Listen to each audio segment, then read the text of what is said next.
Welcome to Hurrdat Sports Live. That's right, right field. That's a base hit. Santander's way to home. Robles throws for the plate. It's cut off for the third. He's out, but the run had scored. 2010. Vlad Jr. sends a high drive to deep center field. Rodriguez, it's gone. First pitch of the fifth. Vlad Jr. launches a solo shot. Kirk sends a fly ball the other way. Robles retreating to the track, to the wall. It's a home run. Opposite field blast for Alejandro Kirk, and a dozen for the Jays on their fourth bomb of the night. Well, it was an elite environment. They had a gold out. Crowd was electric. So we've practiced all week with insane crowd noise to be prepared for it. And we're counting on the Husker Nation to show up and even out the volume to a degree. But there'll become a time like last game where silent cadence down inside the 10, where it's just what it is in the Big Ten and big time football. And we prepared since camp, so we do silent all the time, but we've been silent this week as well, so we'll be ready if needed. The rest of it, it's kind of once the game gets started, we blocks and tackles better. Good morning. Welcome in to Hurrdat Sports Live, presented by Centris Federal Credit Union. That's Rico. I'm Ravi here at Hurrdat Sports Bar and Grill. What's up, Rico? Yeller. You're not DB. No, I am not. As people may have noticed. DB is getting his way to Minnesota, as you can imagine, with the early game this week. So he will not be on the show today. He will join us with a little special guest. The entire broadcast team will be joining us tomorrow. All of them? Yes, everybody. All like 12. No, it'll be DB and Kyle Crooks will join us tomorrow morning as well. So I think they should have Jessica join as well. I think she might kill them if they were all together. What? I think they should have. I think they should have Jessica join as well. Should we throw Ben McLaughlin in there too? Why the hell not? I love Ben. Ben's terrific. He's a Charlotte Hornets fan, which makes me feel Is bad he? for him. That But sucks. now he's got Ryan Kalkbrenner, so he's cool. It doesn't help. He was plus 26 in preseason last night. So Cool. I can't wait for him to get yammed on. He's definitely gonna get yammed on. Welcome to the NBA moment. All rim protect. Karl Anthony Towns is gonna hit a three in his face, and then OG Anunoby's gonna dunk on him. That reminds me, I need to make a pick in my keeper fantasy league draft. I was thinking about taking OG Anunoby. You should. So here's a funny thing about fantasy basketball is it's too long. Like basketball season is too long and there's too many days to have to do stuff. Yeah. I lose interest like 2 months in. I played it once. Yeah. And I thought it was really fun. I've been trying to find a league or some people Yeah. to start one up or to join, and I cannot find anybody. So if there's anybody out there that has a fantasy basketball league, please let me know. I will join. It was a ton of fun when I was in high school and college and had a lot of free time and nothing better to do, which is when this league started. I've been in this league for 18 years. And That's awesome. Yeah, it's super fun, but it's also I forget the keeper rules every single year. And the guy that runs the league, I think, hates me just because he's like, my God, man, it's not that hard. How do you always forget this? Yeah, no, he literally has just started sending screenshots of the last time I asked and he answered. Yeah. He doesn't even bother replying anymore. He I love just that. it's very passive aggressive and something I would do, and I actually appreciate it about him. It's great. Maybe I'll just let you manage my team. Okay. Because you can help me draft today too. Okay, I will. When do you draft? So it's an offline draft. So you just pick a guy because you can't get all 12 of us in a time zone together. Yeah. So they're just hey, you pick a guy, then you text the next guy that it's his turn to pick. Oh, It's a very that's very kind of trusting. It is. It's all from guys from Nebraska Christian College. Oh, so very trusting. Yeah. There's 8 pastors in this Stop league. shouting out lie. If you can't trust That them, works. Yeah. If you can't trust a pastor, who can you trust? Yeah. Well, Not Ravi, that's for sure. No, it's the guy that chose not to be a pastor actively. No, it's fun, but you've got to remind me to do that later, otherwise I'm going to forget. I'm going to help you. And you're going to win. That would be terrific because I always. Is there a belt or a trophy? I've never won, so I have no idea. Is anybody in any fantasy leagues where there is a belt or a trophy? I do think we should get. I'm only in I'm in one with some friends from college that it's just money. Then you're in So our work that's- one, Then in the work one, but there's no money in that which one. I got left out of. Sorry, dude. It's not cool. Sorry. I do think we should Kenny's undefeated. He almost lost to Anna, though. I do think. Bellinghausen, I and do- she's 0-6. Oh no, I do think we should get belts. I think I think more things should have championship belts. Yes. There's More belts. Yeah, I like agree. trophies, though. I like trophies too, but I also want belts. For the shoulder or to wear along the waist? I just want to hold them up like this. I just want to Bud Crawford it. Just walk out of places doing this. I think I'm a bigger fan of trophies are good for like organizations. Mhm. I think the individual should get belts and rings. Like you put the trophy, like the Yeah. national championship trophy in Nebraska's. That's for everyone. Yeah, that's for everyone. You Yeah. get the nice. It's for everyone to enjoy. And like, hey, I won that trophy with my team. Speaking of which, can we go? This is Well, are we just yeah. flip-flopping? That's fine. Can we go Your back show. to the crystal football trophies for the Yes. national champions, please? I think we should. Please, they're so much better than that weird tube thing. The golden thing with the football on top of Yeah, it. give me the crystal. You know how cool it was to see a guy take the Grab it. crystal off the. Ah! Incredible. And then you were scared that he was going to drop it and it was going to break. Yeah, but then they make another one. No big I deal. think it's only broken once before. Listen, crystal's more durable than people think. It's not glass. I know, but Like- still, it's a hollow crystal football. Like if might- you drop it, it'll break. It might be solid. You don't know. I don't think it is. The way that they're lifting it out of, I don't think it's solid. Football players are strong. I don't know. The if coaches aren't. Damn it, Shane. that actually scared me. I was like, what did we just break? What did I break? I do. Can we? Is there? Who do I need to talk to about getting the crystal footballs back? The NCAA, Okay. the NCAA. College Football Playoff Committee. Actually, that's probably more accurate. Because all the Condoleezza Rice still on the College Football Playoff Committee? I don't know. Let's see if we can get a hold of her. Shane, call Condoleezza Rice. To's not still on. Just start a Twitter handle with it. To's not still on. Okay, It you'll be is. fine. Bring back Crystal. Make crystal great again. People are gonna think it's about the football. No, they're gonna think it's about meth. They'll think it's a really big like Breaking Bad account. You gotta have Walter White holding the crystal Yeah. football. Be like, Austin. which one am I talking about? Austin. You're right. He's on it. Hey. He's got it. Meme machine. Let's do this. No, I do. I miss the crystal. I miss the crystal football. It's like an iconic thing Mhm. for them. Just like look at me, Simba. This trophy. Yeah. It's incredible. It's much better than what they had before the crystal football, which was like the bronze trophy thing. Yeah, I will say all NCAA Nebraska has 2 of those. sanctioned trophies are stupid looking. They're just like the square, like do you the mean? actual NCAA ones. Because the college football Oh. thing is different, right? That's actually not NCAA, so you don't have to talk to them. Yeah, that's what. Yeah, so I need to talk college football playoff Yeah. committee, but or maybe ESPN. ESPN could probably fix it for me. Honestly, the But- SEC. Those stupid like just rectangular. Oh, they're so they're not dumb. they're really dumb. I looking. like them. Have Can- you seen? You can get individual ones for like swimming and track and wrestling. Can you You Google, can get the little baby ones. Can you try and get a picture of one up on the screen? Sure. Because I have a friend who has one. He was like the runner-up in track and field, and he has one of those. It's like actually he did it twice, so he has 2 of them in his room. It's really Right. cool. oh, you get one for the runner up too. Yeah. Is it the same like shape? So for like track, the Mhm. top 8 get them, Oh, okay. Yeah. and it says like what place. How do you? And you're all and like top 8, like that's all Americans. Right. I know that they do the All Americans, but how do you differentiate the national champion than if you all get the same trophy? Because it says first. I feel like I would Or want it a says better. national champion. I feel like I would want a better trophy if I'm the national champion. Like I don't want the same trophy as the 8th place guy, because from a distance, like if it's just on your mantle, like if you're doing if we're doing one of our post game shows from our house and it's just on your mantle, Yeah. other people are gonna think you're a national champion, or other Solid. people are gonna think you're 8th place. And if I was the national champion, I'd be mad about that. I mean, you're not wrong. I'd be like, hey, I'm 7 places better than that loser. Give me. I'm better than him or her. Give me my national champion trophy. I am better than that person, and you need to regard to or talk to me as such. We need better trophies. I mean, the $5 Bits of Broken Chair trophy is pretty elite. Incredible trophy. One of the best. There's that crystal football for you. Oh, we love the crystal football. Let me see. Oh, yeah. Just an iconic. Who is that? No idea.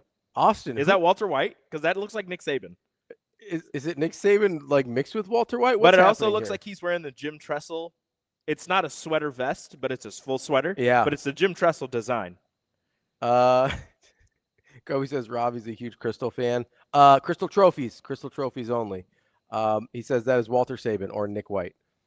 TK says, from personal experience, people on meth, not good, and meth never left. Oh, I guess meth has always been popular. Don't have to make it great again. It's still great. That's good to know. There. See, like, that's a stupid-looking trophy. I think it's cool. I think it's dumb. Compared to the crystal football? I mean, obviously it's not better than the crystal football. Can you imagine? What if let's just do crystal for all trophies. Give me a crystal basketball. Everybody gets crystal for a trophy. You know, get first place, you get crystal. We could call it the Walter White Memorial Heisenberg Trophy. No, we can't. We could. We could. They won't. Well, they won't and could and can't aren't the same thing. They will not. I'm just saying, crystal basketball trophy instead of that piece of crap. It's just wood. But there's gold. I'm just and glass. You know that's not real gold. That's real gold. No, there's not a chance. 100% real gold. That's a crap trophy. What? Austin's comment. What is it? My personal favorite crystal was the first lady down at Paradise City Strip Club at Elm Creek. Make crystal great again. Listen, I'm sure that crystal's doing just fine. Isn't she always great? I wouldn't know. Apparently Shane does. I never went to Elm Creek. I know some people who did. Austin. Is there really a strip club in Elm Creek? Yeah, it's just kind of there by itself. Is it like the Pink Shack off It doesn't look great. Is it like the Pink Shack off the Waverly exit? No, it's no. Okay. No. I don't know what that is. I just assumed it was a strip club. Is it not? I would assume a pink building like that would be a strip club. I don't want to, be rude to the fine people of Waverly, but I mean, it's also way too close to the high school. It's like in the backyard. It's like way too close to the high school if it is. If anybody's listening, Kobe says they reopened the strip club at Elm Creek. I didn't know it closed. It was open when I was in college. So wait. Stop. Mention Wyatt. Wyatt, that's a different Paradise City. I am a huge fan there. David, are you talking about the one in Waverly or the one in Elm Creek? Because he seems to. We're talking about two of them. We're talking about two different strip clubs. Apparently. No, he said that's no longer there, though. So I'm trying to ask. Welcome to Hurrdat Sports Live. Oh, the pink building is. Oh, you're the man. Oh, it's gone. The pink. But was it a strip club? Can somebody verify that for me? It had to have been. I mean, it also could have been like just a normal sex shop. You know, where they have like the. No, just normal and sex shop aren't really two things that I would. just your regular run of the mill sex shop. Run of the mill. Nothing too crazy over here. Tim says, I pray Tom Osborne isn't listening this morning. David has verified it was a strip club. Thank you. Thank you, David. Shakers. Thank Chabo. Listen, I know our listeners, all right? I knew they would know. You guys are disgusting. No judgment. Hey, no judgment. We listen and we don't judge. I feel like we could have rebranded this as Shavers, and it'd been a great NIL opportunity for our guy Vincent. Don't think you can do that. Oh, okay. You don't think the NCAA committee would have approved that? Don't think you could do that. Oh, listen, I'm just trying to do a play on words here. I thought it might work. That honestly sounds worse, though. Hey, where you going tonight? Oh, yeah, me and my boys are going to Shavers. Nope. Vincent's. We're going to Vincent's place. It's like not doing that. Seems like maybe we call it Vincent's. Where are you going for your bachelor party? Shavers. Doesn't sound great, does it? Yeah. Nah. I mean, it sounds worse to go to. I feel like just go to a strip club off the interstate in Waverly, like whatever it's called. I don't like if someone's like, "Hey, that's the bachelor party," I'd be like, "Are you sure?" Waverly is a great town. No, it is, but it's also not like in Waverly. It's not. It's on the exit. It's on the interstate. Yeah, it's like right off the interstate, and then right next to a high school.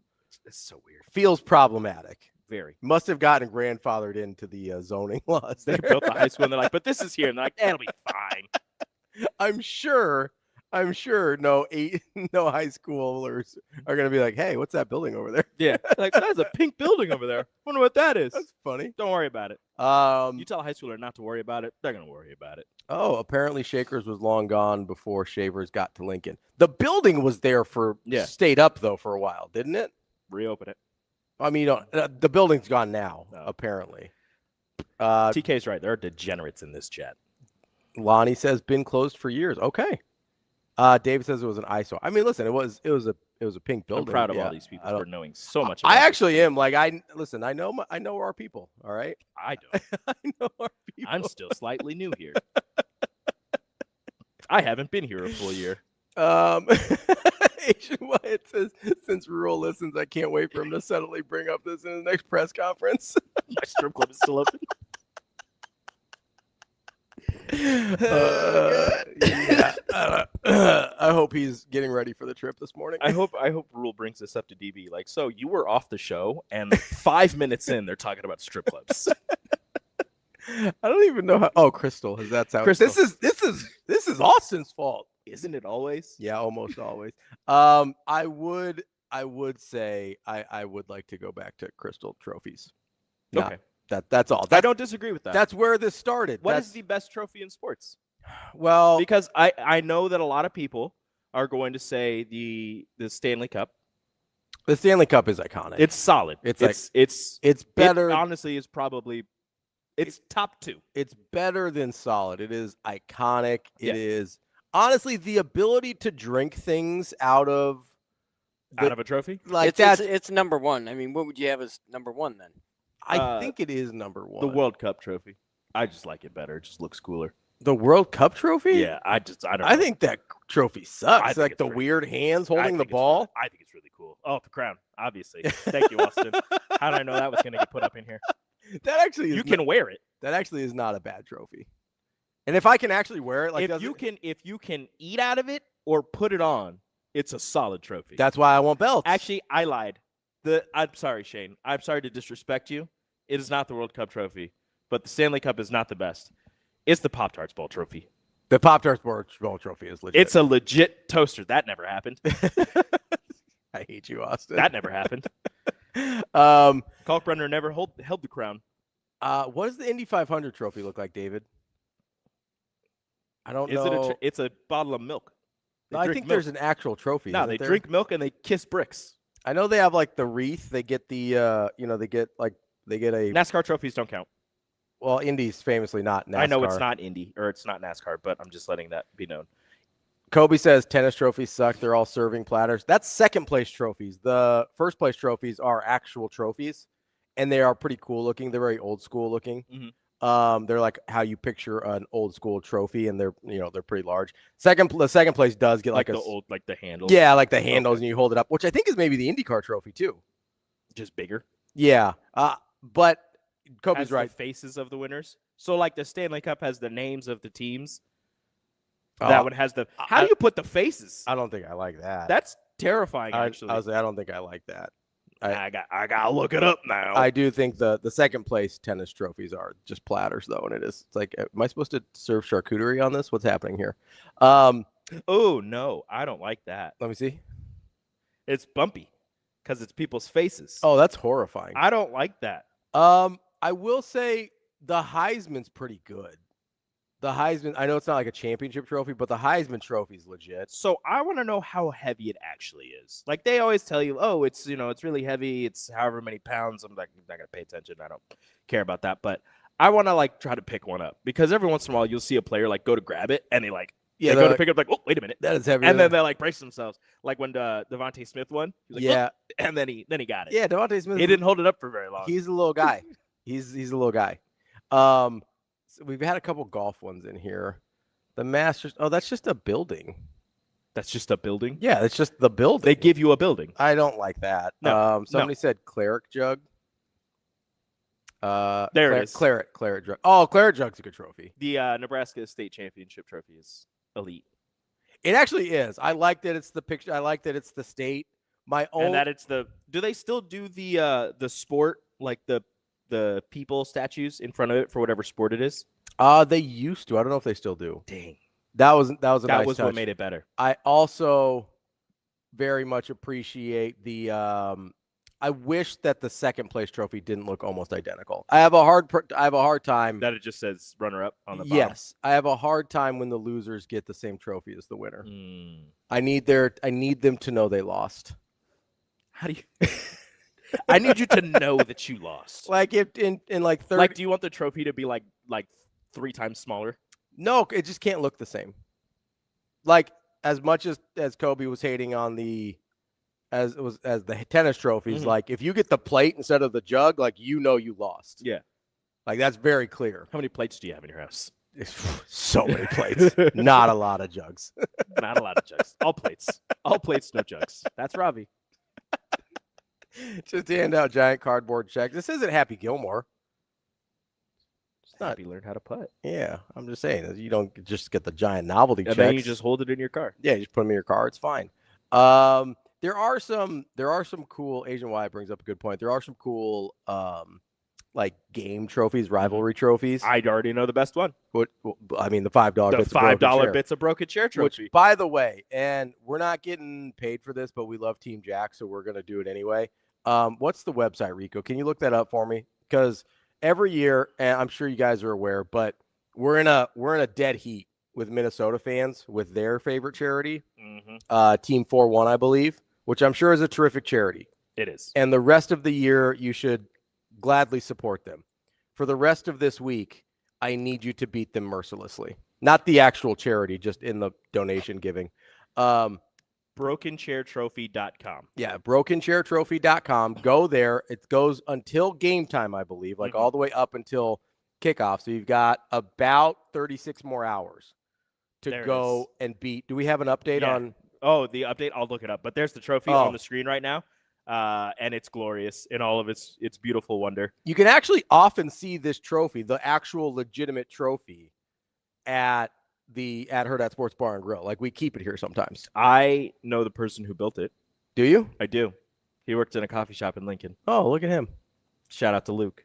Shout out Luke. He's an amazing person. Yeah, and I love that trophy so much. Our boss, Gorman, kind of just keeps custody of it for Team Jack a lot of the time, so it makes appearances at the bar quite a bit if you ever need to see it. But Funky Giblet says, I still like medals. Pretty clear who first, second, and third are. That's fair. It is clear. Medals are a good like secondary trophy. Like they're a nice like accessory. I still need a real trophy. I'm a big trophy guy, I think. Okay, so milestone, not a update on either team, but milestone from the $5 bits of broken chair as of last night. They just hit an all-time total of $200,000. Oh, for the all-time total. For the all-time total, $200,000 donated through the broken chair. Incredible. Well done. 14 hours ago, update, Nebraska is ahead of Minnesota. Okay. 13,264 to 10,470. That's too close, guys. It's too close. They were ahead by they were ahead for a long time. For a while, and then Nebraska fans were like, all right, it's time to stop messing around. Yeah, it's like, and I understand, Nebraska fans don't lose online polls. This isn't an online poll, but it's still a great thing. So go to BrokenChairTrophy.com, donate for the Huskers. It goes to Team Jack, and it's again a wonderful cause for an amazing trophy. And then when Nebraska beats Minnesota, they bring the trophy back home, even though it's not actually recognized by Stupid either Big Ten. university or the Big Ten. It's still a great trophy, and I hope that Matt Rule allows them to like get their trophy. They're not allowed to take it on the field. Neither university will let them.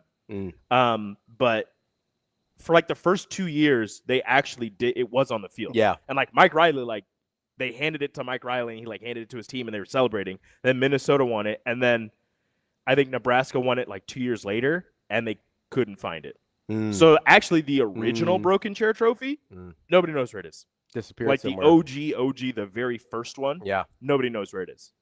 This is a Bo Pelini creation, correct? The him just offhandedly saying like, I don't know, are we playing for like the $5 bits of broken chair trophy? Yeah, no. It was faux Pelini. And Goldie the Gopher on Twitter were going back and forth. And Gotcha. They said, one of them said, I'm going to break a chair over your back. And they're like, yeah, then we'll turn it into a trophy. And they said it's $5 bits of broken chair. And then somebody made it.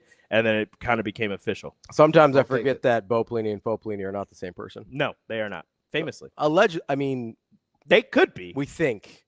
They could be. We think they're not the same person. We don't know. We should get faux Pelini on the show.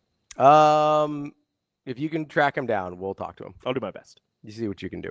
Coming up on the show today, probably less strip club talk. I would guess. I don't know for sure. I'm not sure. It's your show. I'm not sure either. I'm not planning on talking about strip clubs. I wasn't either. This is Austin's fault. Yep, Austin. Michael Rose-Ivey will be here at 8 o'clock. We're going to talk a little Minnesota football. We will not ask him his favorite strip club. No, that's a bad idea. That feels inappropriate. Don't even bring that up, Rigo. We'll talk about the matchup coming up here tomorrow. It feels weird. It feels weird that it's tomorrow. I'm just not gonna lie. It's not. I don't. It feels weird. Are you a fan of the Friday college football games? So in general, yes. I don't like it when it's Nebraska because it throws off our whole weeks and everything, right? In general, I do like having a Friday night football, especially sometimes it used to be like, I feel like Pac-12 games would play like late on Fridays. So you'd come home from high school football, you'd get there for like the second quarter of Cal versus Washington State or someone. And of course, we both said a state school. Well, yeah, I mean, I just tried to feel like the most random. The two left out ones. Yeah, the only ones that are actually still in the Pac-12, by the way. Poor people. Hey, listen, they're going to be fine. Probably not. But Oregon State hasn't won a game this year, and they fired their coach. They did fire their coach, which is too bad because I think people really like Trent Bray around here and in general. But no, so I think I like having it. I don't love when Nebraska plays it. One of my favorite random games of all time was a Friday night game, I believe. Baylor versus Oklahoma in the year that 2012, I believe, where RG3 won the Heisman. That was sort of his Heisman game, like his Heisman moment. He throws they're coming back in like the fourth quarter, and he throws an absolute ridiculous pass to the opposite corner of the end zone with it was not quite a walk-off, but there's like a handful of seconds left. Enough. And about as close as you typically get in football, and one like an unbelievable football play. And that was and it was weird because it was late. I want to say it was like the 7th game of the season. So it was later in the season, and that kind of like spurred him to the Heisman because they had lost, I think, 3 in a row right before that. And so like, Baylor's disappointing again. And then I think they won out from that point or close to it and ended up having a really good year. RG3 wins the Heisman. But that was an incredible game to watch. I don't remember anything from his Heisman year except for the bowl game. Yeah. Where it was them and I think Washington. It was Baylor and Washington playing in, I don't remember what bowl game it was, but I just know that they put up 1,000 points. And it was like one play touchdowns for each team. Like there was a stretch where it was just like boom, touchdown, boom, touchdown, boom, touchdown, boom, touchdown. And it was so much fun to watch. Yeah. And if you're a fan of defense, it wasn't. There was a lot of missed tackles and just a lot of broken coverages, but it was fantastic. That's the only thing I remember from his Heisman year. So I got the details a little wrong. So it was a pretty good back and forth. Baylor actually went up 2 scores, and it looked like they were blowing the lead. Oklahoma tied it at 38, and then RG3 throws with 8 seconds left, throws a ridiculous touchdown pass. That is just incredible. Yeah. And it was, what year was this? I don't know. I don't even remember. 2013. Give me a number here, I couldn't tell you. ESPN. My goodness, not helpful at all. Anyway, Oklahoma was number 5 in the country going into that game, so it was a huge. But RG3 went for 479 yards passing, 72 yards rushing, and I had like 15 touchdowns, basically. Well, he was on the cover of NCAA football 2013, so that would have been 2012. 2012. Probably. Yeah, he had 4 touchdowns, no picks. Pretty good. He had a pretty good day. But yeah, so I do have a special place in my heart for Friday games. For Friday games. I think there was also a really good like Notre Dame Michigan State game one year. I want to say I think it was Michigan because I think it was Denard Robinson. Oh, okay. So I think Shoelace. Yeah, Shoelace. Yeah. So there's been some good Friday games. I'm not opposed in general. Too bad Ohio State refuses to play on Fridays. Well, that's because they're punks and they're not good. They're not good teammates in the league. They're not. But they're the best, so they're allowed to do things like that. For now. And I agree with Eric. It ruins high school football nights for him. It does. But it ruins it for a lot of people. Friday is also super busy because you have Nebraska, Minnesota football. You have all of those high school matchups, a whole bunch of Class B matchups that are a whole bunch of top teams. Yeah. Austin broke it down. If you go to NEB Preps Twitter or Hurrdat Sports Twitter, you can see Austin breaking it down. A lot of lines, a lot of crazy talk. And also, I think people forget Nebraska volleyball is playing at 6 that day as well. Mm-hmm. So there's just a lot happening that involves There's also sports in the state of Nebraska. Creighton plays Iowa State in an exhibition that night. Yep. Which I get the exhibition is not that important, but it's pretty cool to have Iowa State come to town. And doesn't Nebraska men's basketball play BYU the next day? Yeah, Saturday. Yeah. They played them in With the exhibition future Saturday. number 1 overall pick. AJ DeBonte? Yep. DeBonsa? I don't remember. I think it's his last name. DeBonsa. I know it's AJ. Funky Giblet says RG3 won the Heisman 2011. So that was probably it. Oh, yeah, and also Creighton volleyball is playing St. John's that day. There's a lot going on, guys. Friday. Shout out to Friday. A lot going on. Too much going on. Well, maybe. Not enough. I don't Oh. have enough of me to watch all of it. That's true, and I think you have to do post-game with me. Potentially. Or no, is it Austin? I don't know. I don't know what Austin is doing. Nope. So Nobody knows what Austin's doing. Austin doesn't know what Austin is doing. As I mentioned, coming up at 8 o'clock, we got Michael Rose-Ivey, former Husker high school coach. He's going to break some Maryland, make a little bit of Maryland film down with us, and then Minnesota as well. And then we got Brian Edwards at 8:45, Michael Bruntz at 9 from Husker 24/7. And then we'll talk to Mike Grimm, the Minnesota play-by-play voice, at 9:45. That is the lineup for today. And we're going to take a break in the first hour. Look at us. Wow. We nailed it. That's just for you. That's my present to you. This is for us. This isn't for me. Well, it's for everybody. Okay. It's a gift Hey, to the people. I appreciate that. To the people. I appreciate that. For the people. By the people. That just made me remember we had a bet the last time I was on, and I don't remember what it was. I don't either. I don't at all. If anybody remembers the bet, let us know. I can't. I don't know. I have no idea. Austin probably remembers. I feel like he keeps a record of these things. That's Rico. I'm Ravi. We will be back with Hurrdat Sports Live. Coming up next.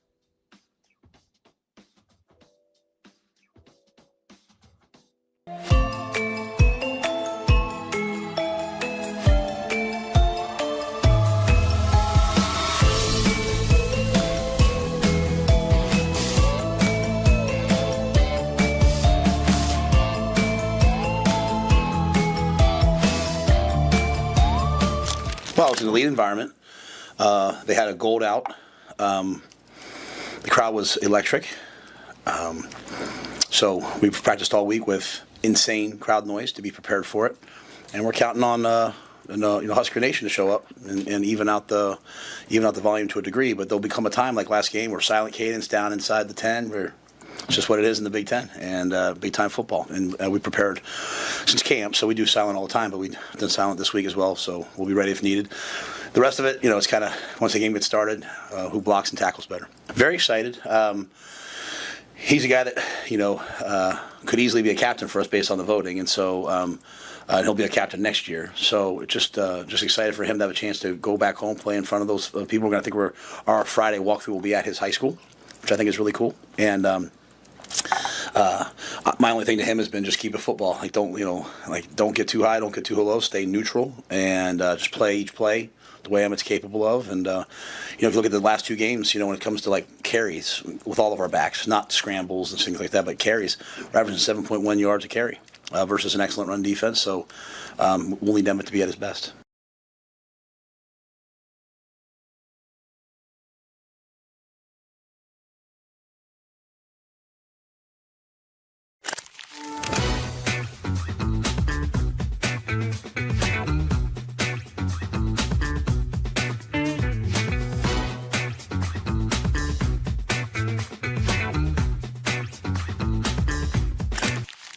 Aspirations can drive us. Sometimes a simple gesture is what fuels the pursuit of a dream. When it's time to make your dream a reality, we are here to help.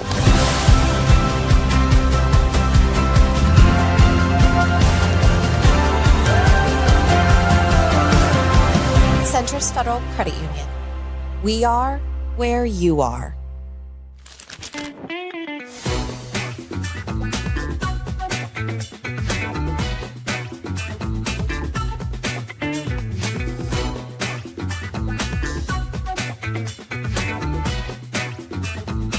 Right. Definitely miss the fans and just the energy in the building that the crowd just brings. But for me personally, just having the even kill mentality going in, just not getting too high or low. Is it hard?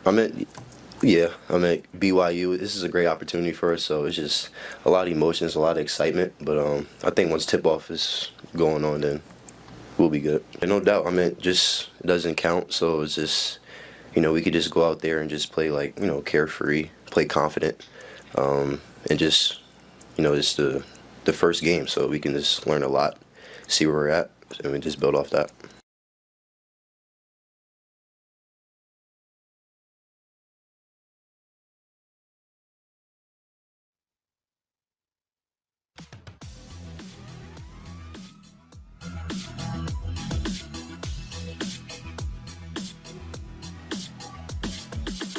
You're listening to Hurrdat Sports Live. Yeah, I don't know. We didn't even handle it well last year. I just think Indiana was better than us. I think Ohio State was better than us, and I think that then did it. I think we've worked very hard this year on embracing the pressure and the challenge of things, playing each team as a nameless, faceless opponent, and studying them like we study them, like we know all the great things about Minnesota. This is a team that I told the team today. This is a team that I highly respect. They have a great brand. Coach Fleck preaches row the boat and all that. They believe in that and they play that way. They've gotten down the last 2 games and they've come right back just like us. So it's just about playing this team and playing this game and just blocking everything else. So, but I think the biggest thing is that we're just a better team than we were last year. Our players are better. They're playing better. We're playing more complimentary. But nothing that happened the first 6 weeks carries over to this week. So it'll be about what we do this week versus them. Welcome back, Hurrdat Sports Live. That's Rico. I'm Ravi here at Hurrdat Sports Bar and Grill, reminding you if you're on the roads this morning, keep those eyes up and those phones down. You've got one job as a driver, that is to drive. Don't get distracted. This message from the NDOT Highway Safety Office. Let's talk a little bit of football here. Just a little bit, not a lot. If you insist. I do insist, because we're entering into, I know it's not that fun around here right now, because when the coaching carousel starts to involve you in involuntarily, it's a weird feeling. It is. It's odd. It hasn't happened here in a long time. Yeah, I understand that's kind of what Rule was alluding to, and he's like, it hasn't happened around here for a while, but this is just what happens with success. Like, this is what happens when your coach is good. People want to hire him. People want to hire him away. Yes. If you have good coordinators, people want to hire them away. Dana Holgerson's name was mentioned for the Oklahoma State job when that first opened, and then you haven't heard a single thing about it. I'm sure if the defense keeps going the way that it's going, John Butler's name, maybe not this year, maybe next year, will get mentioned in whispers for head coaching jobs or for defensive coordinator jobs at bigger schools. Well, honestly, not even that. I'm guessing it would be NFL. Like if he shows that he's done, because he's got such a deep NFL background, if he shows he does a really good job calling a defense, I think that would be the next natural step for Butler is go back to the NFL, because that's why he came. That's why he left Buffalo, is because he wanted that defensive coordinator job. They gave it to somebody else, and so that's why he left Buffalo, was because he didn't want to continue doing that. So I do wonder if there's a part of him that would go back to the NFL, but again, it would only be for a defensive coordinator spot, though. Like, it wouldn't be for another secondary spot or another position. Like, it would be for a defensive coordinator spot. But if those don't open up, I could see him staying here and being the defensive coordinator for as long as they're letting him be the defensive coordinator until probably that NFL job opens up. Now that you say that, I don't think that another collegiate defensive coordinator job would really be for him. I don't know where he's from. I don't know, and he's from Philly, I think. Yeah, unless he's gonna go to Penn State. But if the Eagles were like, "Hey, we need you as a defensive coordinator," he probably takes that job. Which is, I understand. But the point is, I don't see them getting rid of their D coordinator anytime soon. Nebraska hasn't had this situation where somebody actually wants your coaches. Right? Like, nobody's trying to hire Scott Frost. Well, obviously I was going to go further. No, nobody really was going to hire Pelini. Well, they took his brother away. So Pelini is the last one that this happened with. There were a couple times, and I know Miami was one of them, because people would sort of make fun of him because his name would come up and he would leverage it into an extension or do a raise or something. But so his name came up with Miami, and I think that would have been maybe the Randy Shannon hire. I'm trying to remember the time frame of Miami coaches, but it was while he was here at Nebraska. And then briefly when Jim Tressel got fired at I do remember that. Ohio State, they're like, oh, Bo Pelini, he's an alum. He's doing well at Nebraska. And then Ohio State was like, we're going to swing bigger than that. And they did, and they got Urban Meyer. But the one that I think they messed up. The one that I think was the realest was Pelini to Miami. I think there was some level of teeth there in that one. But the one that like comes to mind for me in terms of this area is there's been two relatively recently, both with Greg McDermott. And it's because Creighton's been winning at a high level. Yes. Several years ago, he had the Ohio State offer. When they ended up hiring Chris Holtmann, he had that offer. I was working for a Creighton website at the time. I had the story written. Like, everybody thought he was gone. Yeah. And that was not like speculate. Like right now, we're just dealing with speculation and like, oh, he's a Penn State alum. Like, that makes sense. There are whispers. There's nothing that we know. Like, Greg McDermott held a press conference to tell people he was staying at Creighton because like he had the offer, right? Same thing with Notre Dame a few years ago. Like, had the Notre Dame offer and decided, hey, we're going to stay here at Creighton. But again, while that's especially at Creighton where you don't have, like, there are conferences that are bigger with more money and things like that, where like that, like the Ohio State one was scary because it's like, hey, that's Big Ten money. That's football money. And so you're like, they can definitely pay him more than Creighton can pay him or whatever, right?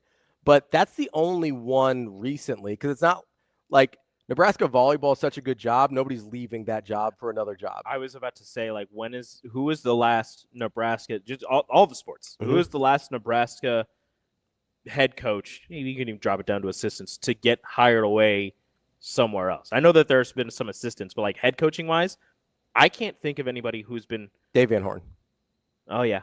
I think Dave Van Horn. That long ago. Yeah, so it's 23 years ago. He left in 02, 01. And that was his alma mater. Yeah. And a much better job. SEC baseball program. Like, that's a much better job. It's a very good job. That's the only one I can think of where a sitting Nebraska head coach was poached by a bigger team or considered a better job. Because right? football's just fired their head coaches. Yeah. Football has fired all their head Basketball's coaches. fired their head coaches. Correct. Women's basketball fired their head coach. Yeah. Volleyball, he retired. I would say Pettit retired, Cook retired. I would say there's only had 4 head coaches ever. Also, like, what's the better job? Like, find me the better job than Nebraska volleyball, you know? Like, I'm pretty sure. There are 2 that I would put on par with Nebraska, and that would be Stanford and Penn State. But Stanford doesn't have the support. Like, in terms of the history, they have it. But in terms of the support, if you've ever watched a Stanford volleyball match, there's nobody in the crowd. Not even so close. It'd be Stanford and Penn State probably. Those are on par. Like Texas. It was the Al Golden hire for Miami is when is 20. Oh, I do remember that. Yeah, when Al Golden got the job. But yeah, like there's first of all, there's not a better volleyball job in the country than Nebraska. So nobody's leaving that job on like for their own free will. And that's been the most successful program, right? So, you know, like maybe if like Iowa came knocking and Mark Manning was like, it's pretty good, or Penn State came knocking but he loves it here, right? He loves it. But like that would be the only one who's been successful enough that they're like, there are clearly a couple better jobs. Yeah. Like Iowa and Penn State are I think Oklahoma State's really good. Like there's a few jobs that you're like, hey, if they came calling, like you probably at least take the phone call. That hasn't been the case for most Nebraska sports. And I think you can make the argument, and I know recent history matters here. I think you can make the argument that Nebraska is currently a better football job than Penn State. I think that argument can be made. And part of I'll hear it. So part of this is expectations. I think expectations are one of the considerations in a job we don't think about enough. Because a job can only be as good, I think, as how achievable the expectations are. So the two variables in that are how achievable and what are the expectations. The how achievable is all the things we always talk about. What kind of recruiting base do you have? what kind of finances do you have? What kind of facilities do you have? What kind of NIL do you have? What kind of support within the administration do you have? Okay. What kind of fan support do you have? That's the achievable part. The expectations part can blow the achievable part out of the water, or they can make it make a lot of sense, right? I think Penn State does have a lot of those things, although I do think it's harder to recruit there than people think. Getting to Happy Valley sucks. Yeah. And Happy Valley sucks. I wouldn't know. Never been. Everyone, I've heard horror stories from everybody that's been there. So that's the thing. I haven't ever been either. I have no desire to go. Everybody I've talked to, I have none whatsoever. You know you want to go to a whiteout. You know you want to go. There's just one. I went to several. It was all my college years. It's just high school for you. Didn't have a lot of diverse school experiences. Just saying. No, but like, I do think getting kids to Happy Valley is a little bit harder than people realize. Mm-hmm. If you look at the recruiting rankings for Penn State, that would sort of be reflected in this, because I do think James Franklin is actually a very good recruiter. And some of the metrics in terms of, he recruited to Vanderbilt, so that's my point. Like, he recruited and won at Vanderbilt. Like, you have to be a good recruiter. The fact that he went from Vanderbilt to Penn State. Well, still, you have to remember where Penn State was. I know, but not a lot of people wanted that job at the time. I don't know if you remember. Yeah. That was a thing. They had some stuff going on. That was a thing that happened. But I do think it's a little bit harder to recruit there than people realize, and the historic recruiting rankings would reflect that. Okay. The other part is, I think the expectations, and we just saw this with the James Franklin thing. I knew they were frustrated with James Franklin for not having been able to break through. I didn't realize their expectations were so crazy that they're like, yeah, we're looking. I mean, there's been reports out there that there were boosters just waiting for an opportunity to fire this guy. Like, that's the report, is that boosters were sort of like laying in the cut, trying, like, waiting. That's why it didn't happen to the end of the season, because there was enough vitriol for him in this exact moment. Because if he would have won out, yeah, if he turns it around and goes, have been able to fire him. Exactly. If he turns around and goes like 9-3, yeah. This is the same thing. We saw this with Pelini a couple times, where they would start a little slow and they would win out and they'd win 9 games. You're like, well, can't get rid of him now. Yeah. Because there was a contingent of people that wanted to get rid of Bo. And so, like, I didn't realize the expectations were so outlandishly high at Penn State. Like, I would not, before this all happened, I wouldn't have put them in the category of a Texas A&M or an Ole Miss or an Auburn, where they're way out over their skis and who they think they are. With this last week, it's a weird combination of teams. I was very confused about where you were going. But I'm right. Like, those are exactly when you said it. Yeah, those are exactly the teams you think of where you're like, hey, Texas A&M, that's not you, bud. You're not. You're not national championship. Texas, it's always, you look like it every year. You build a roster that looks national championship-esque, but you never do it. And I need you to realize that if you can't do it with your $100,000 million roster, it's probably not going to happen, especially with Tim Elko as, no offense to Mike Elko. Sorry. I'm sorry. I apologize, Mike. I'm sorry. Especially with Mike Elko as your head coach. Listen, Mike Elko might be the next head coach at Penn State. We don't know. Okay, they'll be in the same spot they've been in. They will be probably in the exact same spot they've been in, and it's harder to recruit there. But my point is, like, you're always these schools always are wanting to believe there's something else, right? Yeah. Texas A&M wants to believe they're as good as Texas, right? Mm-hmm. Ole Miss tends to think they're as good as Bama and Georgia, right? Auburn thinks they're as good as Bama. Penn State thinks they're as good as Ohio State. They're not. Can I make people hate me for a second? Go for it. Why isn't Nebraska in that category? With how Nebraska has been for the last 25 years and where they've been as a program, how are their expectations not in front of their skis in thinking that they're, national championship caliber or getting to national? Penn State has been closer to national championships than Nebraska has been. Have you actually ever heard anyone who's not being like actually inside the program? No, I mean in just fans who are not drunk or just being facetious and sarcastic. Realistic. When's the last time you heard a Nebraska fan realistically talk about a national championship? It's been a while. So that's my point. Yeah. Like, Nebraska's expectations now have been like Big 10 championship or just 10 wins or just bowl game. It was bowl game for a while. Then you got the bowl game. Now it's but eventually better right? than that. Right. So that's what I mean. Yeah. Like, the expectation this year is just I think if you got to 8 wins, most people would be pretty happy. Now they've started 5-1, so but like before the season, if you go before the season, most people like 8 or 9 wins will be thrilled. Yeah, 8 or 9 wins will be thrilled. Last year it was like, hey, can we just make a bowl game, please? That'd be super. And then you did it.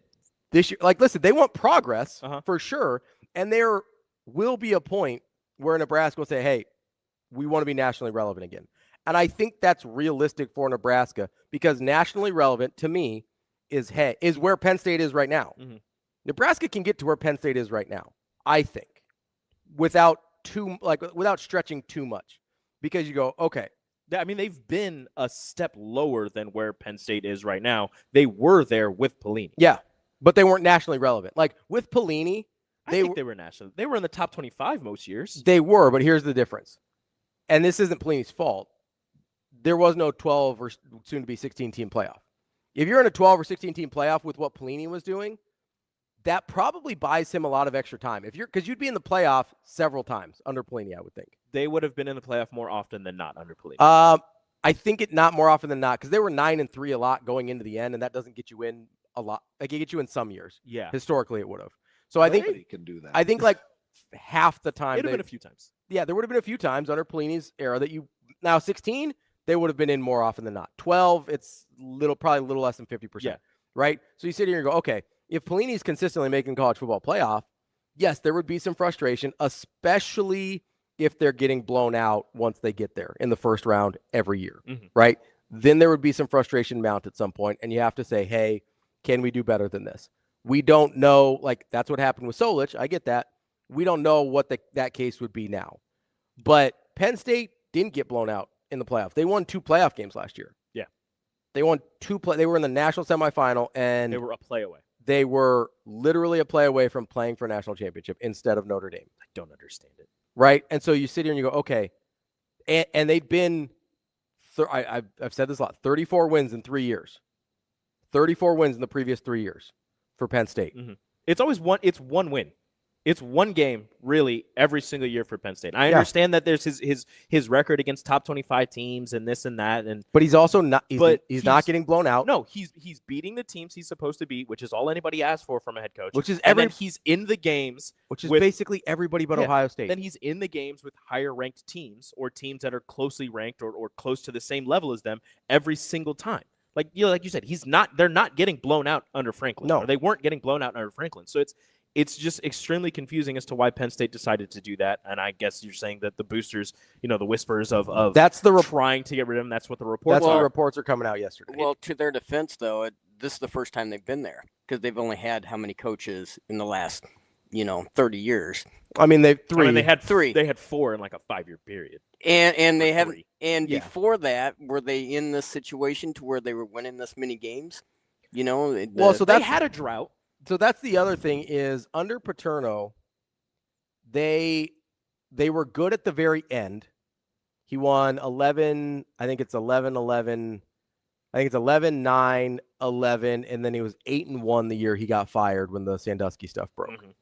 It's something close to that. They had done well late in his tenure before he got fired. There was a pretty big drought before that, but they also had not won. When did he get fired? 2000 and never mind, it's right there. 2011. Yeah, they were 9-4 that year that he got fired. But it was 8-1 when he was 8-1 when they got fired. They went 1-3 down. They were 7-6 the year before, 11-2, 11-2. Yeah, so it's 11-11, 7, and then he was 8-1 the year he got fired. So like they had a little bit of resurgence, but they had a dry spell before that, and they hadn't won. So at that point in 2011, they were 25 years out from their last national title in 1986. So like you sit here and you go, okay.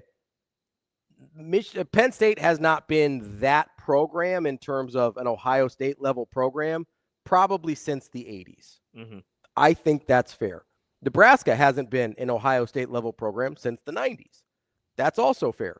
But Penn State thinks they are still capable of getting to be a Ohio State level program, and I don't know if that's in the cards for them. That's not to say they can never win a national championship again, but my point is, if you're in a 12 or 16 team playoff and you're in that every year or most years, let's say you're Penn State, you make it 3 out of every 5 years, you're in the college football playoff. That to me, I think is a realistic expectation Because if you're in the playoff 60% of the time, you're giving yourself a chance, right? There's some years you'll be better. There's some years you'll be worse, but you're giving yourself a chance. I think if Nebraska gets to the point where they're in the playoff 2 out of every 3 or 2 out of every 5 or 3 out of every 5 years, I think Nebraska would be thrilled. As long as you're not getting blown out when you get there every single year, I think Nebraska would be thrilled, and I think that's a sustainable level for Nebraska. I think Penn State wanted more than that, and I don't know where you go to get it because there's not that there's only one person that you can go to get that. I mean, it's Signetti, and I was gonna say Urban Meyer. Well, I think so. Urban Meyer's a good one. It's like a proven track record of taking teams to championships. I think there's a risk in every one of their guys, and I don't even know that they can get all these guys because I don't know if Urban Meyer ever wants to coach again. Yeah. But Urban Meyer is a guy that I had as like a dark horse of maybe you call this guy? Like if you in firing James Franklin, you're pretty much saying it's national championship or bust. Yes. Like there's no in between. There's no way around that. Because if you hire somebody and they're worse, you're going to be in the position that Nebraska has been in until Matt Rule right now. Yeah. Like you're going to be in a position where you had something that was working, that was doing well, and was probably, fix this, tinker with that, maybe recruit a little better, hire a recruiting coordinator and recruit a little better for Bo Pelini, and maybe you can get some better talent in here. I mean, and all that. Like you're a couple of things away from being better. Mm-hmm. And instead of doing that, you just burned it all to the ground and decided to start over. Mm-hmm. And if you decide to start over and you're in the dirt, like you have a problem. Yeah. Because then you're going to be looking back at it, and James Franklin's going to be sitting there, looking for his media or other head coaching job because that's part of his contract. I mean, and he's going to be sitting there in his house drinking wine and just like, you shouldn't have fired me. I think James Franklin's going to be coaching somewhere next year. I think he's a head coach somewhere next year. 100%. Like there's places that are decent jobs in more winnable conferences that I think would be thrilled. And I don't know what it looks like yet because I think there's going to be, and we can talk about this later, I think there's going to be a ton of dominoes that fall. I mean, apparently Florida's going to fall. It sounds like Florida's going to fall this week, which is terrible timing. How so? Like the announcement. Oh, yeah. Like to just say, like all the breaking news, like, hey, he's probably going to be fired after this game, whether they win or lose. Yeah. Like, what does that do to the team? Yeah. How? If I'm a player on that team, it's like, what? I was like, you think Nebraska might be distracted? What like, the heck? What are we doing here? You're just going to like, if we go out and we blow this team out and you're just like, yeah, we still don't like him. I think it's kind of messed up too because, like, let's say I'm DJ Lagway, right? The year's not going great for me. I've been banged up, and I was there was a rumor he was considering redshirting after the 4th game of the season, especially if Napier got fired. And then your administration is like, well, we don't want DJ Lagway to redshirt, so let's keep Napier for a couple extra games, and he can't redshirt anymore after his 4. Like, I'm not saying that's what happened, but it's pretty messed up. Just enter the portal. Like, it's pretty messed up. You can, but he still lost the year. I know. That's the problem. Is he like it was about sucks saving the year versus losing the year? That's pretty messed up. Regardless of how you feel about the kid or any of the kids on that roster, which is something I feel bad for Penn State and now probably Florida, and for really any of the teams that their coaches have been fired. The seniors that decided to stick around if they had a chance to go on and be pro or do start their lives. Drew Aller. Like you decided to come back for one more year. Like Drew Aller. Done. Drew Aller, season-ending injury. I feel terrible for him. And loses his coach, and definitely would have been a first-round pick last year. I'm just throwing something out there before we get to Michael Rose-Ivey. James Franklin at Florida State. Just chew on that for a second. Just chew on it for a second. We'll talk to Michael Rose-Ivey coming up next. All right, who is your favorite Husker volleyball player of all time? I like Sarah Pavin. Nice, okay. I like Jordan Larson. The Governor, one of my favorites, absolutely. I think Lauren Stibbins is mine. Lauren Stibbins, okay. A little bit more recent, great player, yeah. That's who I was going to say. You stole it. Any others? I mean, Jordan Larson. Jordan, the Governor. Who doesn't love the Governor? She's the GOAT. Oh, she is really the GOAT. I like Nicklin Hames. Nice, that's a really good one. Nicklin Hames, a lot of fire on that one.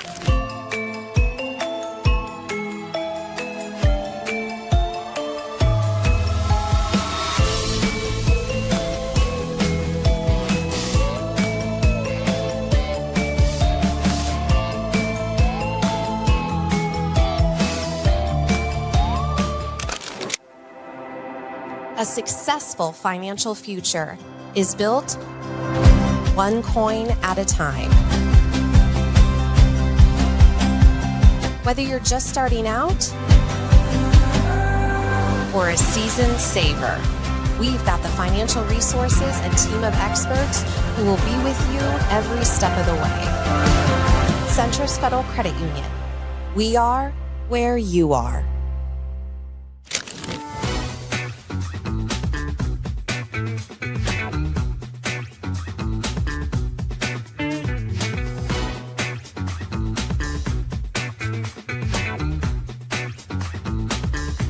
Yeah, it's a great opportunity for our guys. I know they're sick of beating on each other, and you get to a point, you continue to add plays because everybody knows what you're running out there.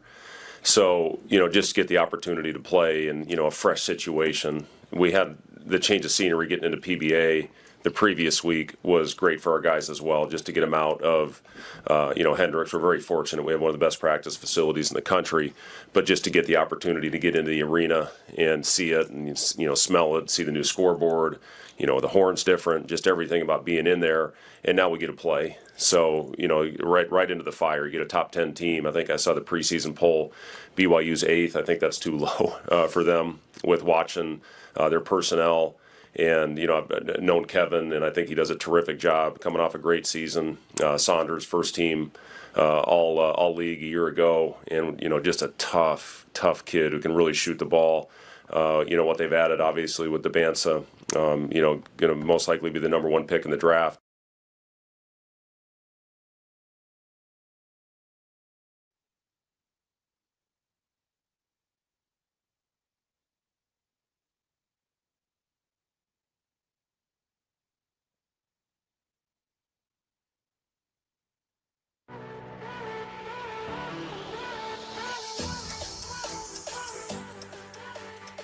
Welcome to Hurrdat Sports Live. 2nd and goal. 3-yard line, right hash, down 31-27, minute 12 on a stop timer in the 4th. 2 receivers left. Quayle out of the gun, snap, turn, play fake, zips one left, leaping one-handed catch, tumbling in the end zone. Dane Key, touchdown, Huskers! Oh, that was a cold-blooded drive. Welcome back. Hurrdat Sports Live, presented by Centris Federal Credit Union. That's Rico. I'm Ravi here at Hurrdat Sports Bar and Grill. We are joined now by Michael Rose-Ivey, former Husker, current high school coach. MRI, how we doing this morning? Doing good, man. Doing good. I love the first segment. Loved it. I didn't know I need to visit Waverly and Elkhorn. We were going to stay away from that subject, Michael. Listen, from what we've been told by our fine listeners, the fine establishment at Waverly is no longer in business. So you can skip Waverly on that. May it rest in peace. Michael, speaking of resting in peace, let's start with Maryland here, who Nebraska put to bed last weekend. As you're watching through that game, I thought it was really interesting as I'm going through your Twitter feed and doing your game breakdown here, because I thought that Malik Washington is a very talented guy that I thought would struggle more against Nebraska. I was actually really impressed with kind of his poise and his ability to hang in there. What were your takeaways after watching the film of Malik Washington versus what you thought of him coming in? I would agree. I would definitely agree. He plays with a lot of poise. I mean, I saw that in the film. I saw his ability also to be able to change the play and how much confidence they had in him doing that. I definitely came away pretty impressed. I mean, he was able to complete some passes, make some big time throws, scramble, and in some situations needed to get out of the pocket. So,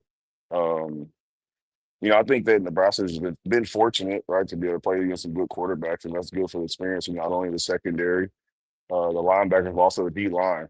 How good different guys work throughout the pocket. So he was definitely a challenge for him. I know Butler said he would like to bring more pressure. That was kind of my feeling coming out of it. I think they respect their receiving core, quite a bit. And probably maybe Malik Washington's ability to get the ball to him. So he's definitely probably top 3 quarterbacks, I'd say, from the PR4 school that we faced. And I thought he did really well. So he'll be a guy to look out for. I hate hearing everyone keep saying he's not going to be at Maryland next year.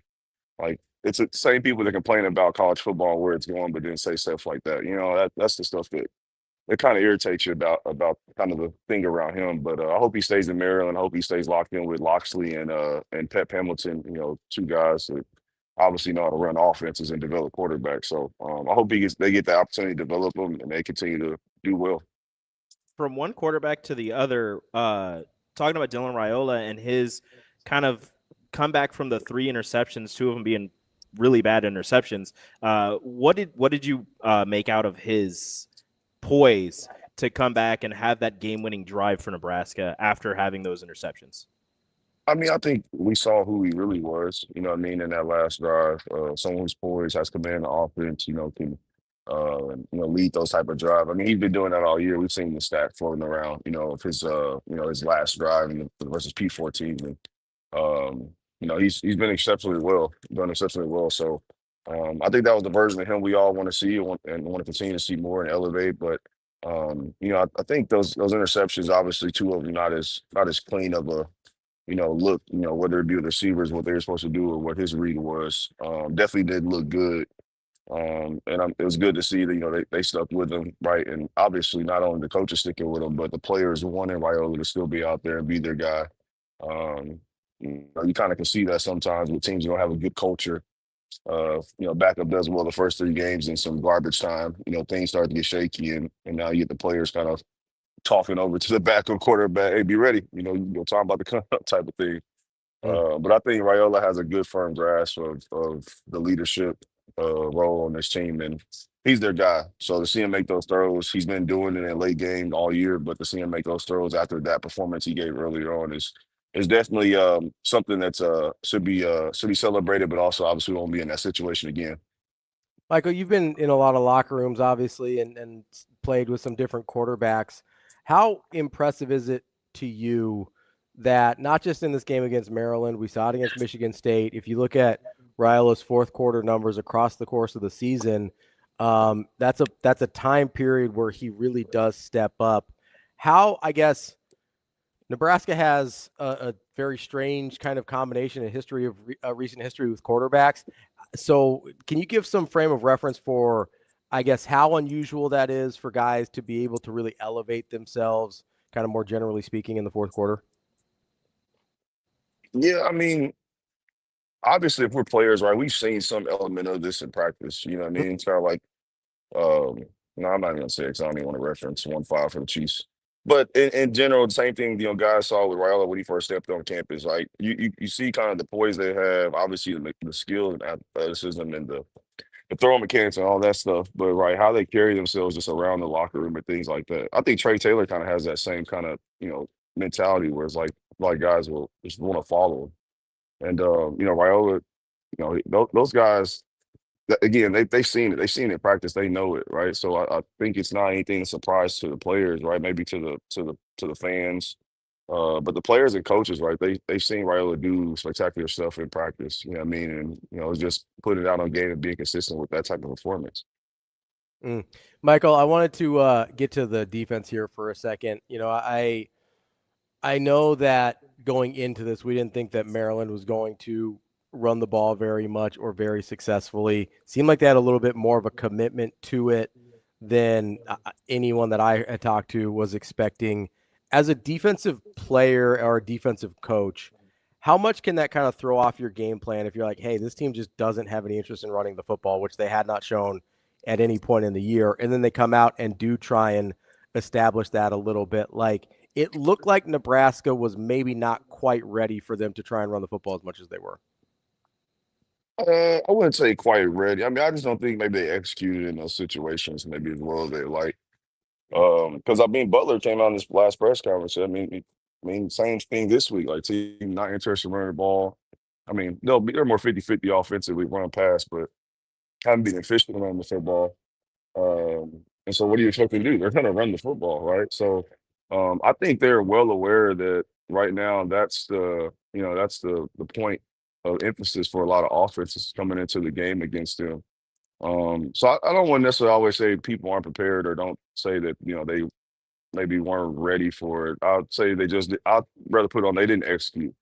right? Even on the long run, like they're gapped out, they send the pressure, you're sending 5 guys. You just need your defense tackle to stay in the B gap and force the ball back to Savers in the A gap. I think it's just things like that where more is just they got to execute better and do their job, and maybe it's more understanding the why, right? The big picture, right? Why do we need you to stay, hold a point in that B gap and force the ball back inside in this situation, right? Instead of trying to make a play cross face or, just things like that. So I put it more to like they just got to execute better. I mean, I think that's what it comes down to. They get enough practice hours out of the week. I'm sure they went over all their runs. But I think just got to execute. Michael, DB and I were talking yesterday about particularly the first touchdown run for Maryland, where McCullough kind of gets vertical, probably a little bit too much, creates that gap right off of it between guard and tackle for the running back for Maryland, and we're kind of getting into some of the more like complexities about that, right? Because I looked at it and I go, it looks like Shavers maybe got caught up in the wash inside a little bit. And DB goes, yeah, but he made if McCullough can stay a little bit closer into the line of scrimmage, that changes some things as well. When you're talking about the execution from Nebraska, was there one particular area? I know you brought up a defensive tackle in that last answer. Was there one particular area that stood out to you the most where there's like, hey, this is probably the thing that I would focus on cleaning up first and foremost? I think they got to just get more. I think it's 2 things. I mean, holding a point is one thing, but also getting across guys' space and trying to make plays at 1 to 2 yards in the run game is important. Especially when you deal with a guy like Washington who has some run abilities, right? You get those 3rd and 5, and things now become a 50-50 game, right? Of him passing the ball or even them just handing the ball off, but more importantly, him being able to scramble. So I think it's 2 things. I think being more explosive up front as far as, getting extension, finding ways to get off blocks and shed those, or hold a point, but then also being able to shed and make plays at the line of scrimmage, right? And then I think the other thing too is just the yards after contact. And kind of like, people look at it, the break the tackle or stiff form, and he goes for another 5 to 7 yards. But as a coach, I look at it more so it's 1st and 10. We want to hold you to under 3 yards, right? That we hit you at 2 yards and you run through and get to 4. Okay, my game plan or how my philosophy, how I'm calling the next call is going to change based on us getting from. And this may sound like a very small thing to some people, but 2nd and 7 and 2nd and 6 are different on my sheet, right? So those things are the smaller details. I think they have to fix. Is like when we make contact with guys, the momentum has to stop, right? It's either the individual needs to drive their feet, right? Maybe the target needs to be at a different level as far as where they're making contact, or get more people to the ball. But I think those are kind of the 2 to 3 things I would look for, just bigger emphasis on, right? Making either neutral to positive tackles, which means we're taking guys back after we make contact, or they're stopped at the point we make contact. And just disengaging off blocks and holding the point, and trying to kind of increase that havoc rate, making those negative plays. There's a lot of data out there that says you get a tackle for loss, on a drive, the offense has I think 40-some% less chance to score a touchdown or something like that.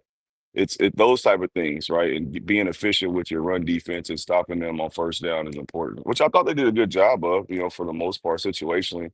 I mean, you get a team to 15 3rd down attempts, so you're obviously doing something pretty decent on 1st and 2nd down, but you have to look at the numbers to see where those 3rd down attempts are. Are they 3rd and shorts or 3rd and mediums, 3rd and longs, things like that. So those things I would look for as a coach if I'm looking at how can we, be better on the run defense part. And just execute.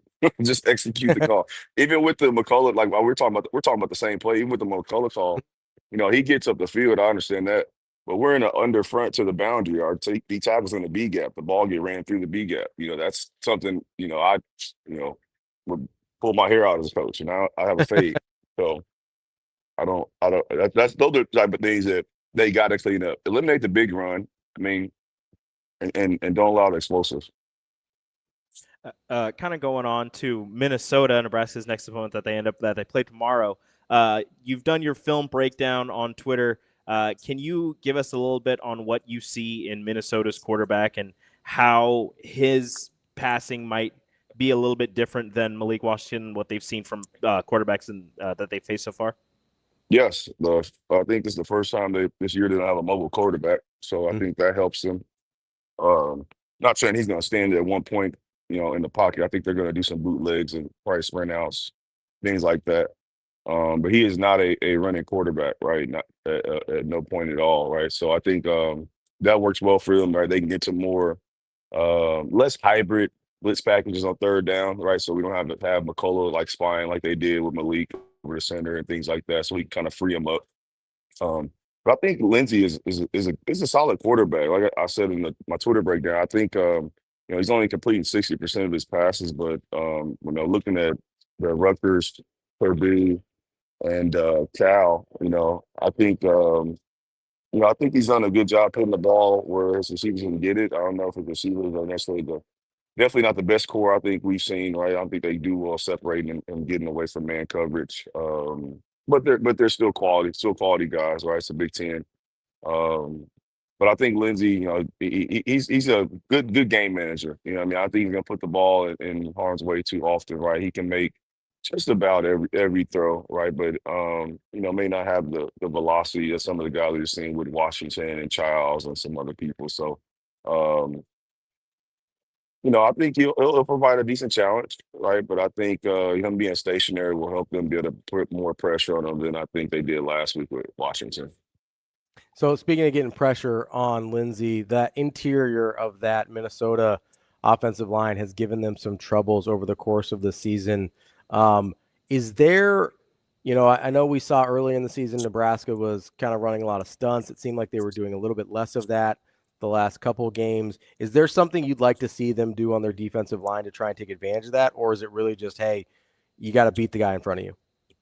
Yeah, from what I saw, they were getting a lot more stunts on third down, but I just think, man, straight up, they're not the physical Minnesota unit you're used to, you know what I mean, up front, right? And I think that's the biggest thing, right? Husker fans hope we're not looking at this as a brand game and what Minnesota's history with us has been. This isn't the same type of team, I definitely see a lot of things on the interior, like you said, that could be a problem, for them and something.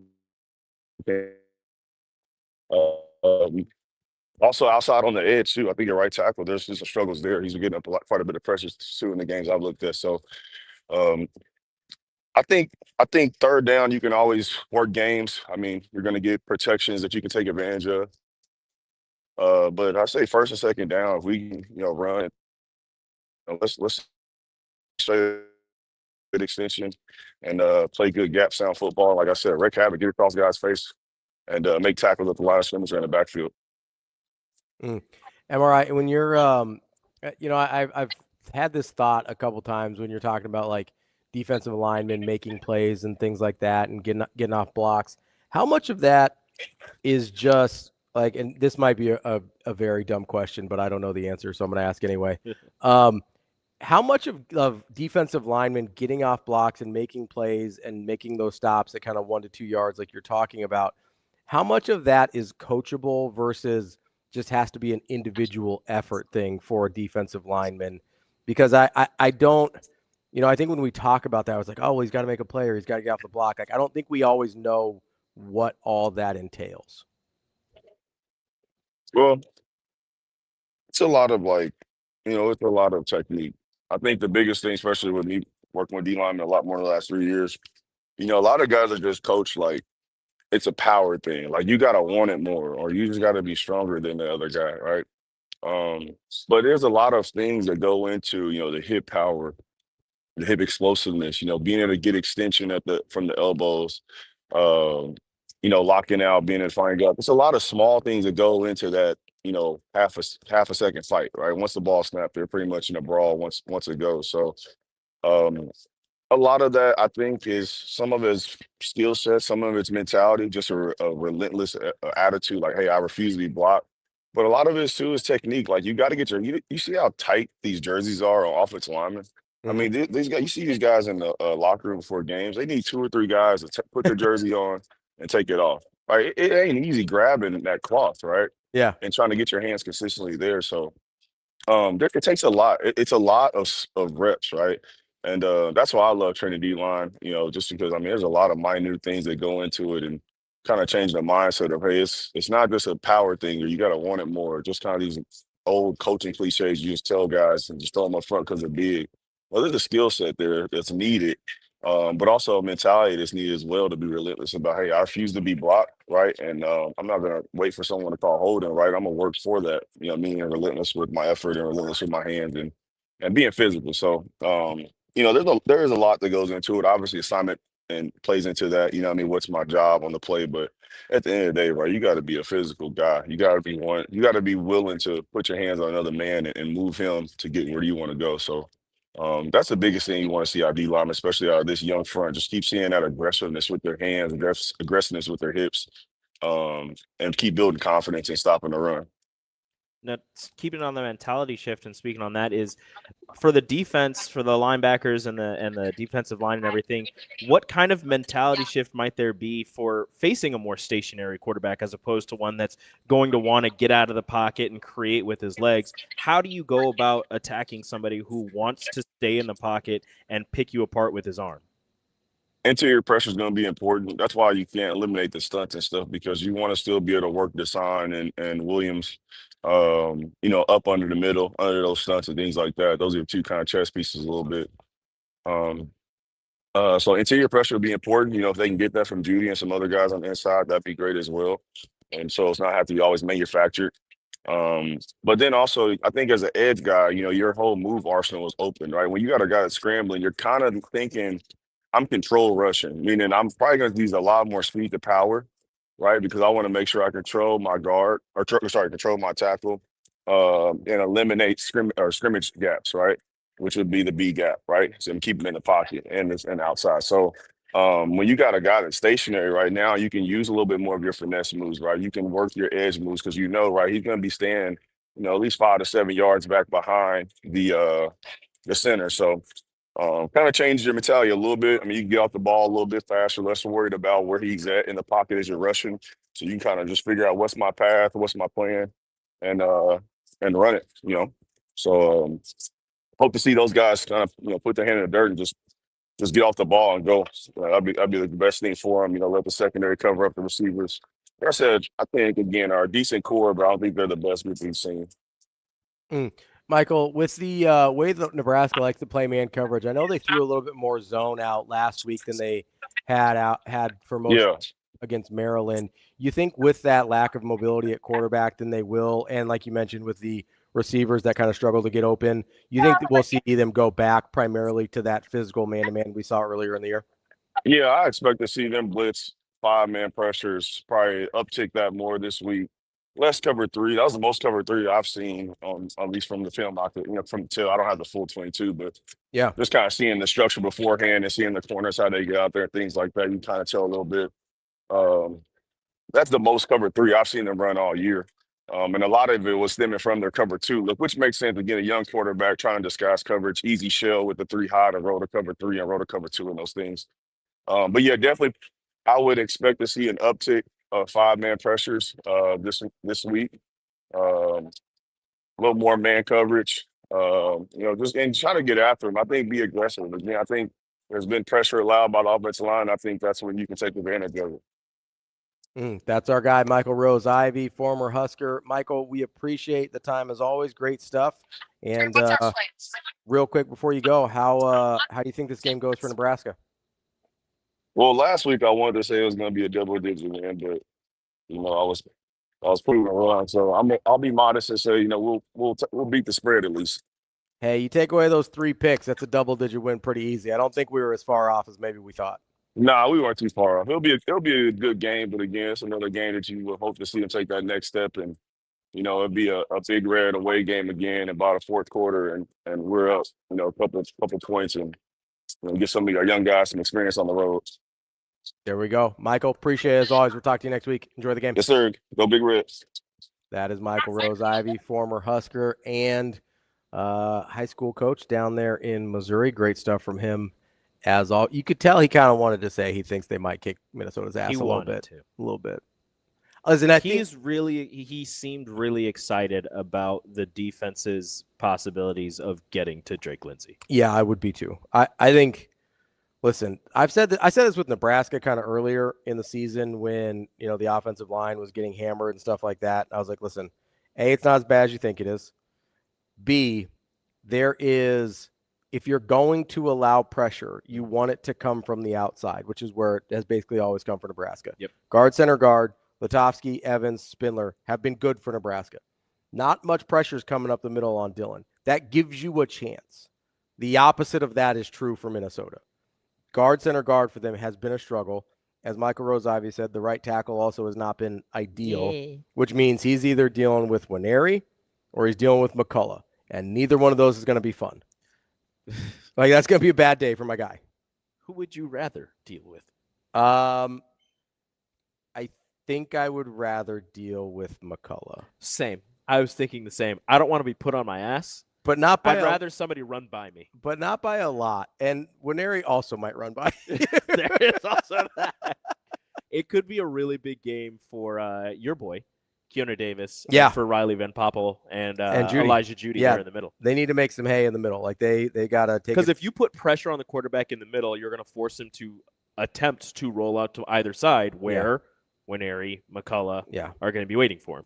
I do think Minnesota will put Lindsey artificially on the move. They'll move the pocket. Yeah, a They're little gonna bit. move the pocket. But again, it's still easier because with a guy that you're not worried about taking off and running, when they roll the pocket like that, it really does limit your options a little bit because the defenders don't have to come up and honor that to the same degree. Yes, they're going to keep an eye on him to make sure he doesn't, pull one of those random Tom Brady runs that he had twice a year. But every once in a while, it's just you just leave it and it's like, I'm going to take these 10 yards you're giving me. Right. Yeah. It's like you're 30 yards back. I can make it 10 before you make it 20. Yeah. It'll be fine. Right. But barely, though. It's very slow. Well, it's because they don't see him at first. But it's one of those things where you just sit there and you go, okay, Drake Lindsey, not when you roll him out, that takes away one of the options. So he's throwing to one half the field.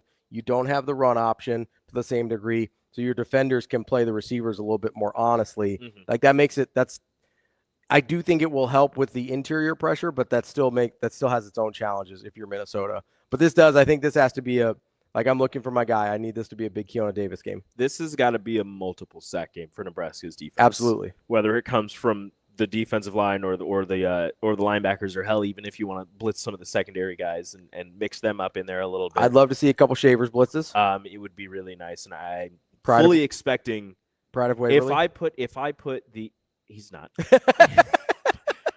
If I put the sacks for Nebraska's defense, I don't want to go too high because they're still working some things out.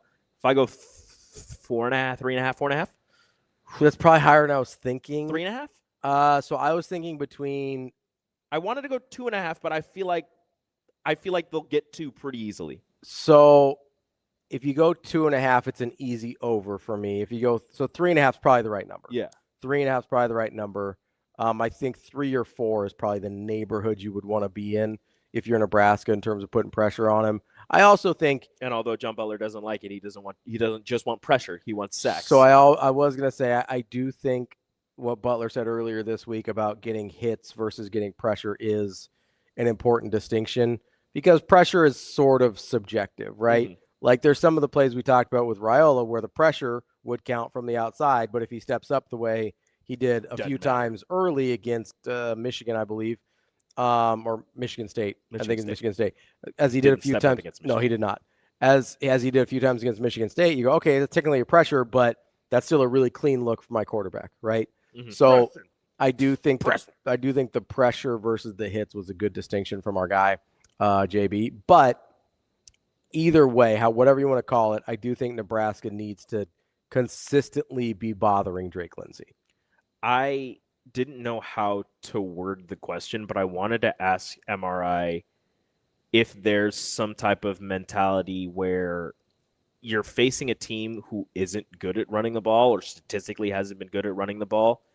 If there's something in your brain where you're just like, oh, they're not going to run it because they're not good at it, and then they start breaking off big runs like that's Maryland did. Kind of what I was trying to ask about Maryland, but and I don't know how to word it though. So I think I might have said not prepared, and that's not really what I meant. I know they practice it or whatever, but if you have an idea of what this team always does, Mhm. and then they sort of subvert that Flip it. expectation. Yep. I have to imagine that's difficult mentally. Yeah.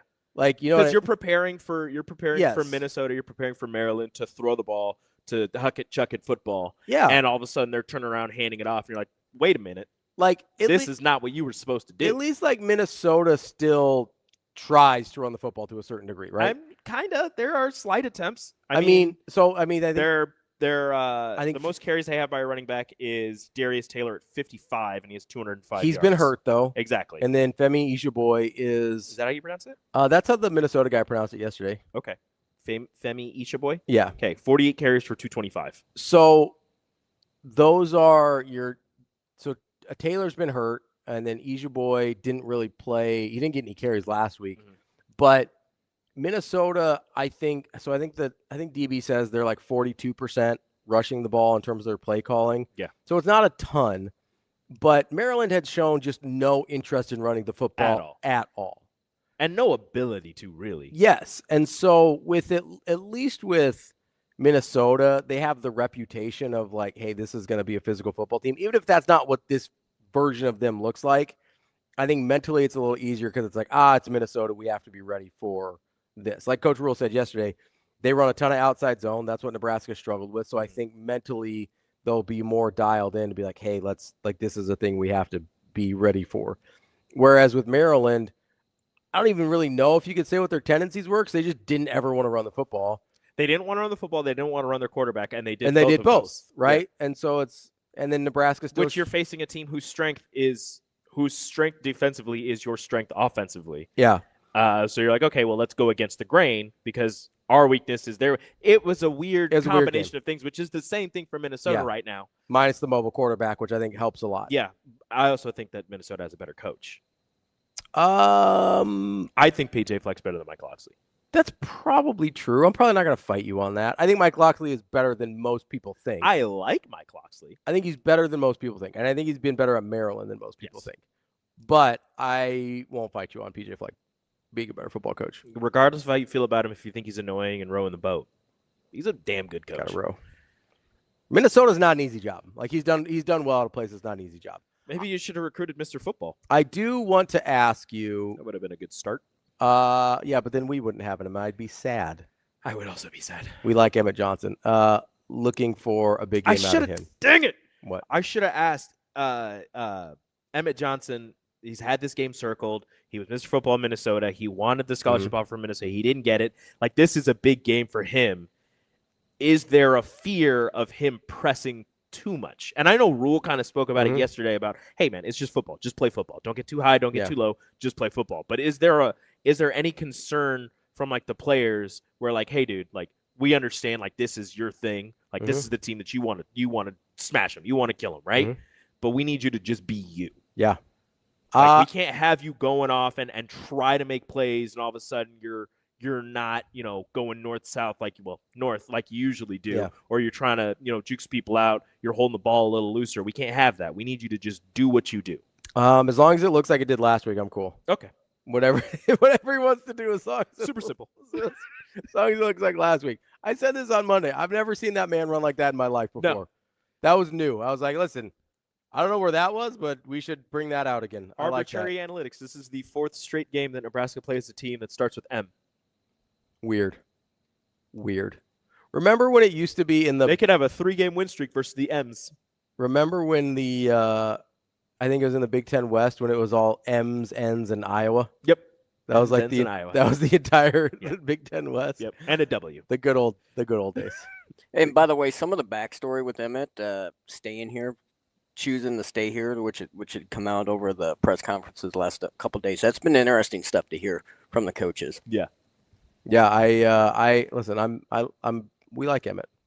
Pro Emmett. I'm glad he decided to come back. Entered the transfer portal, got out of the transfer portal. So I don't think he ever technically entered. I think he said his intention to.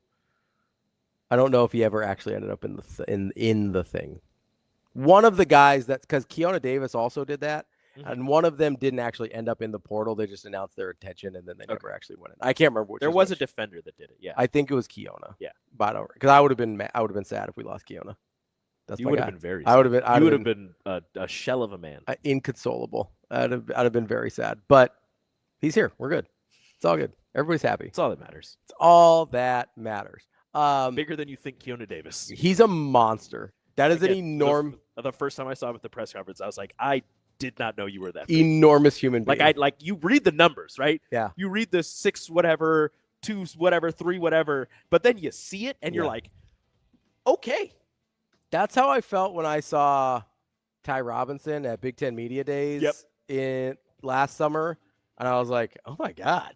What's happening here? You see them next to other people who are close to their size, and you're just like, He was standing next. No, he was standing next to like Ben Scott, and I was like, Ben Scott, you look like a small child next to Ty Robinson. That guy's in the NFL. He's on a roster. I was like, what's happening right now? If you don't want to look like a small child anymore, go to Next Gen Male Medical. They've got you covered no matter what you're looking for. For me, there was some weight loss, trying to get my body, my joints, my tendons feel a little bit better. Combined it with some peptides to optimize my weight loss and to help my recovery. Because, I don't know if you know this, I play a lot of tennis. What? So you got to get out there and listen, I'm not as young as I used to be. You're a plate guy. Need a little, I'd like to be a trophy guy. I don't want to be a platter guy. But you don't recover as fast as you used to. They can help you out there as well. Whatever you're feeling that isn't quite right, go to Next Gen Male Medical. They will help you out, and they've got something for everyone. Go to Next Gen Male Medical and talk to them today. Make an appointment and see what they can do for you. That's Rico. I'm Ravi. We'll be back. More Hurrdat Sports Live.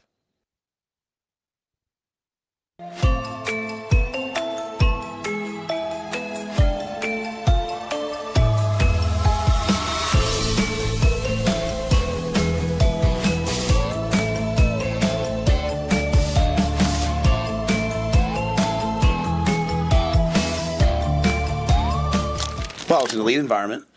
They had a gold out. The crowd was electric. So we've practiced all week with insane crowd noise to be prepared for it, and we're counting on Husker Nation to show up and even out the volume to a degree. But there'll become a time like last game where silent cadence down inside the 10. Where it's just what it is in the Big Ten and big time football. And we prepared since camp, so we do silent all the time, but we've done silent this week as well, so we'll be ready if needed. The rest of it, it's kind of, once the game gets started, who blocks and tackles better. Very excited. He's a guy that, could easily be a captain for us based on the voting, and so he'll be a captain next year. So just excited for him to have a chance to go back home, play in front of those people. I think our Friday walkthrough will be at his high school, which I think is really cool. And my only thing to him has been just keep it football. Don't get too high, don't get too low, stay neutral, and just play each play the way Emmett's capable of. And if you look at the last 2 games, when it comes to carries with all of our backs, not scrambles and things like that, but carries, we're averaging 7.1 yards a carry versus an excellent run defense. So we'll need Emmett to be at his best.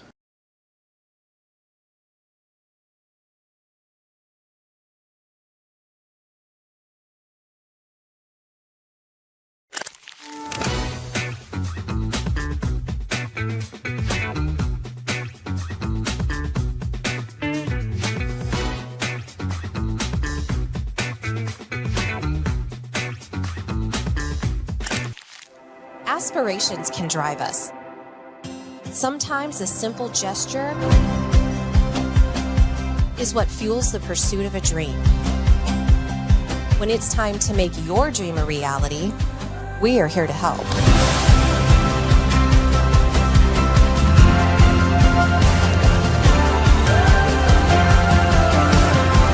Centris Federal Credit Union. We are where you are.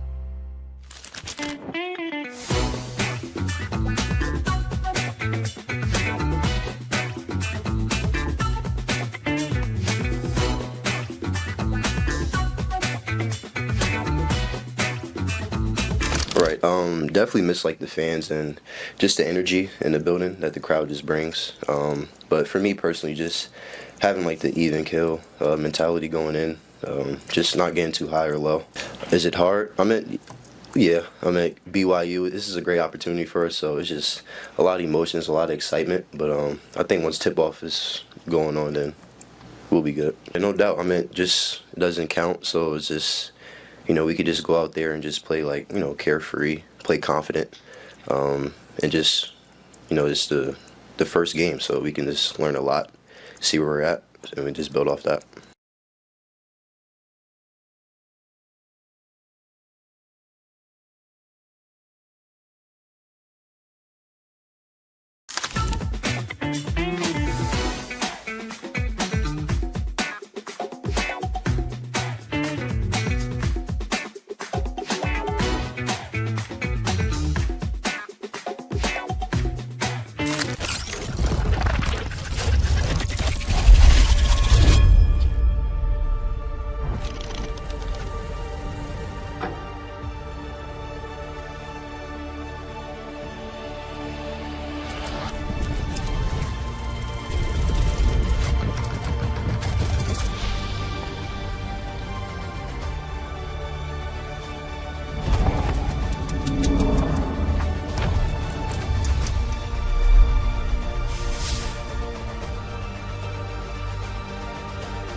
You're listening to Hurrdat Sports Live. Welcome back, Hurrdat Sports Live. That's Rico. I'm Ravi here at Hurrdat Sports Bar and Grill. We like to talk to experts like our guy Michael Rose-Ivey. When you're dealing with your finances, you need to talk to experts as well. Sometimes you just need somebody to let you know you're on the right track, or maybe that you need a little work to do. Luckily, Centris Federal Credit Union has you covered. They offer free financial counseling services to its members through their partner, Green Path Financial Wellness. Whether you're looking for debt counseling or just some overall financial guidance, not guidance, that's not a thing, guidance, Centris and Green Path are here to help. Become a Centris member today and learn more about their partnership with Green Path at centrisfcu.org, federally insured by NCUA. We're going to talk to Brian Edwards here in just a little bit, get our wagering game right as we head into the weekend here. Got quite a few interesting games on the slate here, Rico. I should take Brian up on some of these and see if he can make me some money.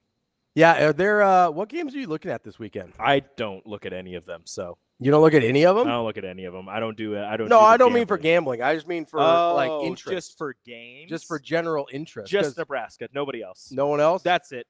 That's it. So Saturday you're don't going. Don't care about anybody else. No, I'm kidding. You're going to the pumpkin patch on Saturday then, or what? We actually might go to the pumpkin patch. That doesn't surprise me at all. We actually might go to the pumpkin patch on Saturday, but nah. That's gonna be a nightmare. Can I just say it's gonna be bad? Can I just say the kids love it though? So that's fine, and I'm not. This isn't even a me not liking kids thing. It's kind of is. No, it's really not. Like just going to a pumpkin patch or apple orchard or whatever the fall thing is on the weekend. Oh, you're right. Is a pure nightmare. Yeah. Like I try and take because my wife likes to go a lot. She's been going since she was a kid. She loves going to pumpkin patches, apple orchards, the whole thing, right? Very basic white girl stuff, but she loves it. Like it's fine. And I don't listen, I like pie, so I'm happy to, So you're just like, all right, let's do it. Let's eat some pie.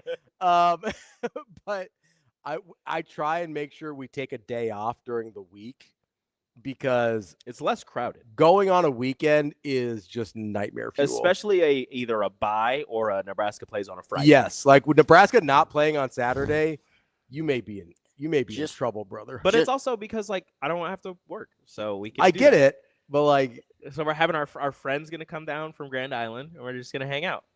Go as early as you can go, because there might be a late start for people because of the Friday night game. But that means I have to get up early. Yeah. And that means the kids have to get up early. What time do your kids usually get up? 6. It doesn't matter. Do they have to get up any earlier? Time is not a concept to children. They will fall asleep at 5 and wake up at 6 and be fully energized. Oh, no. And they're just like, I'm ready for the day. Let's go. So they're basically like Buddy the Elf. They're like, I got my full 45 minutes of sleep. Yep. Ready to go. And I'm like, please, dear God, go back to sleep. Don't do that. And you always just wake up and they're just in your bed. Like, Jump scares all the time. Like KJ's just like, Daddy, can I lay on you? I go, Sure, dude, you're getting heavier, but whatever. I was gonna say, at some point, this needs to stop. You're gonna crush me. I'm like, you're still cute. It's okay. It's everybody. What games are you looking at? What games am I this looking week? at? Yeah. Honestly, I won't be able to watch it because it's on during the Nebraska game. But Louisville, Miami is really interesting to me. But then on Saturday, obviously LSU Vanderbilt because my guy Diego Pavia. Oh yeah, like big that one. Big Pavia energy. And then Ole Miss Georgia should be amazing. I don't know what to do with that game. Should be. I don't know how good I think Ole Miss is. I don't think they're that good, and I think Georgia's going to beat them. But it should be very fun. As long as Sam Levitt is back, Arizona State. I think Texas Tech, Arizona State's a little spicy. Low key on the down low, Oregon having to travel across the country to play at Rutgers. I understand Rutgers at Rutgers doesn't really mean much, but Rutgers has to travel across the country. Rutgers can fill it up now, and Rutgers is always spicy. Yeah, like they might just be spicy for 2 quarters, but they're spicy. Yeah. So that's a team. Florida, because I want to see if they win and still fire their coach. Incredible. Like the fact that Mississippi State's going to Florida, and there is a chance that the Gators will still fire Billy Napier. Yeah. Whether they win. Yeah. Is ridiculous. And if I'm a player on that team, I mean, I'm not going to give up because obviously you're a competitor and you still want to win. Yeah. But like, what are you playing for? I also don't understand. What are you playing for? Because you're not playing to save your coach's job because he could still lose it. I don't understand if this is the case, why they didn't just fire him. I don't know if there's a buyout drop-off or something I'm unaware of, but this seems very strange. You should have just done it. As soon as the announcement came, like not announcement, but as soon as the rumor started, I'd have been like, you know what? I'm doing it. I mean, honestly, they probably could have done it a couple weeks ago and just been like, all right, listen, we're done here. Like, because they start 1-3, just call it. But they beat who'd they beat that we were? No, the next week they beat Texas. They beat Texas. After that, if you do it before that week, you're fine. Because I think they had just lost to Miami. Yeah. Just be like, hey, we're done here. Just call it. You know you what? start 1-3, just call it.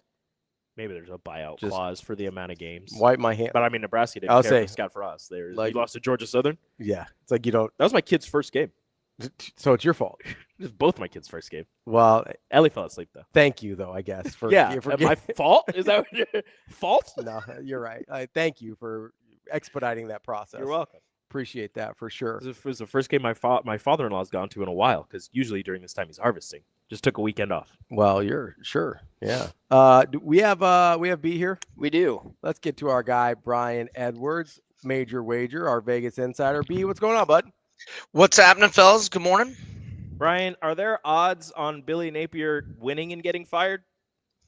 I actually went to Bet Online to look at what kind of head coaching odds they had. All they had was next Penn State coach and where James Franklin will coach next year. And by the way, Matt Rule was not the favorite. Joe Brady was the favorite. So there's this. I saw that. Have you heard the rumor? Have you heard this rumor?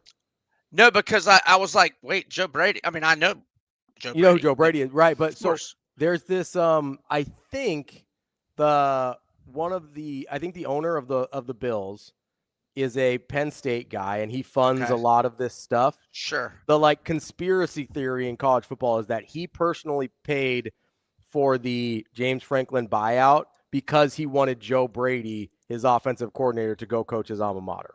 Gotcha. That's the rumor. So it is interesting to see how much influence the boosters appear to have now. That would be hilarious. Well, McDermott's probably going to be pissed at his owner because, he's going to have to leave mid-season. He's not going to mess up the Penn State recruiting cycle. I know. I mean, McDermott's already pissed at Joe Brady for running the super reverse. He's run it like 2 weeks in a row. Right. So let me ask you about Florida before we get in some games here. It feels like Napier's getting fired at some point in this year, whatever happens, right? But who would you what level of coach would you be happy with? Because I was talking about this with Penn State, and I think there's this weird thing there where I don't know how happy Penn State is if they hire Joe Brady or a Fran Brown. Right. Right? Right. As a Florida fan, what level of coach would you be happy with? 1, Lane Kiffin, 2, Marcus Freeman, 3 Signetti. I don't know that Freeman and Signetti are looking to leave. I don't know that Lane's looking to leave, but he's back together with his ex-wife, who I went to Florida with, and she's the son of John Reeves, Gator quarterback in the late 60s, early 70s. So maybe Layla gives us a chance, or maybe we get a good chance anyway. I don't know. I think Franklin is a pretty good 4th fallback option, and I'll throw another one out at you. If things go south on LSU, I think Brian Kelly's another pretty good, like option 4 or 5. I mean, I don't want James Franklin, but he could do worse. I could do a lot worse. Like, that dude wins a lot of football games. Yeah, he wins a lot of football games. I mean, hey, if I got to go 10-2 every year, it's better than 5-7. I mean, if you go 10-2 in the year, you're in the playoff every year, right? Like that's probably what, 3rd, 4th place in the SEC in a playoff spot.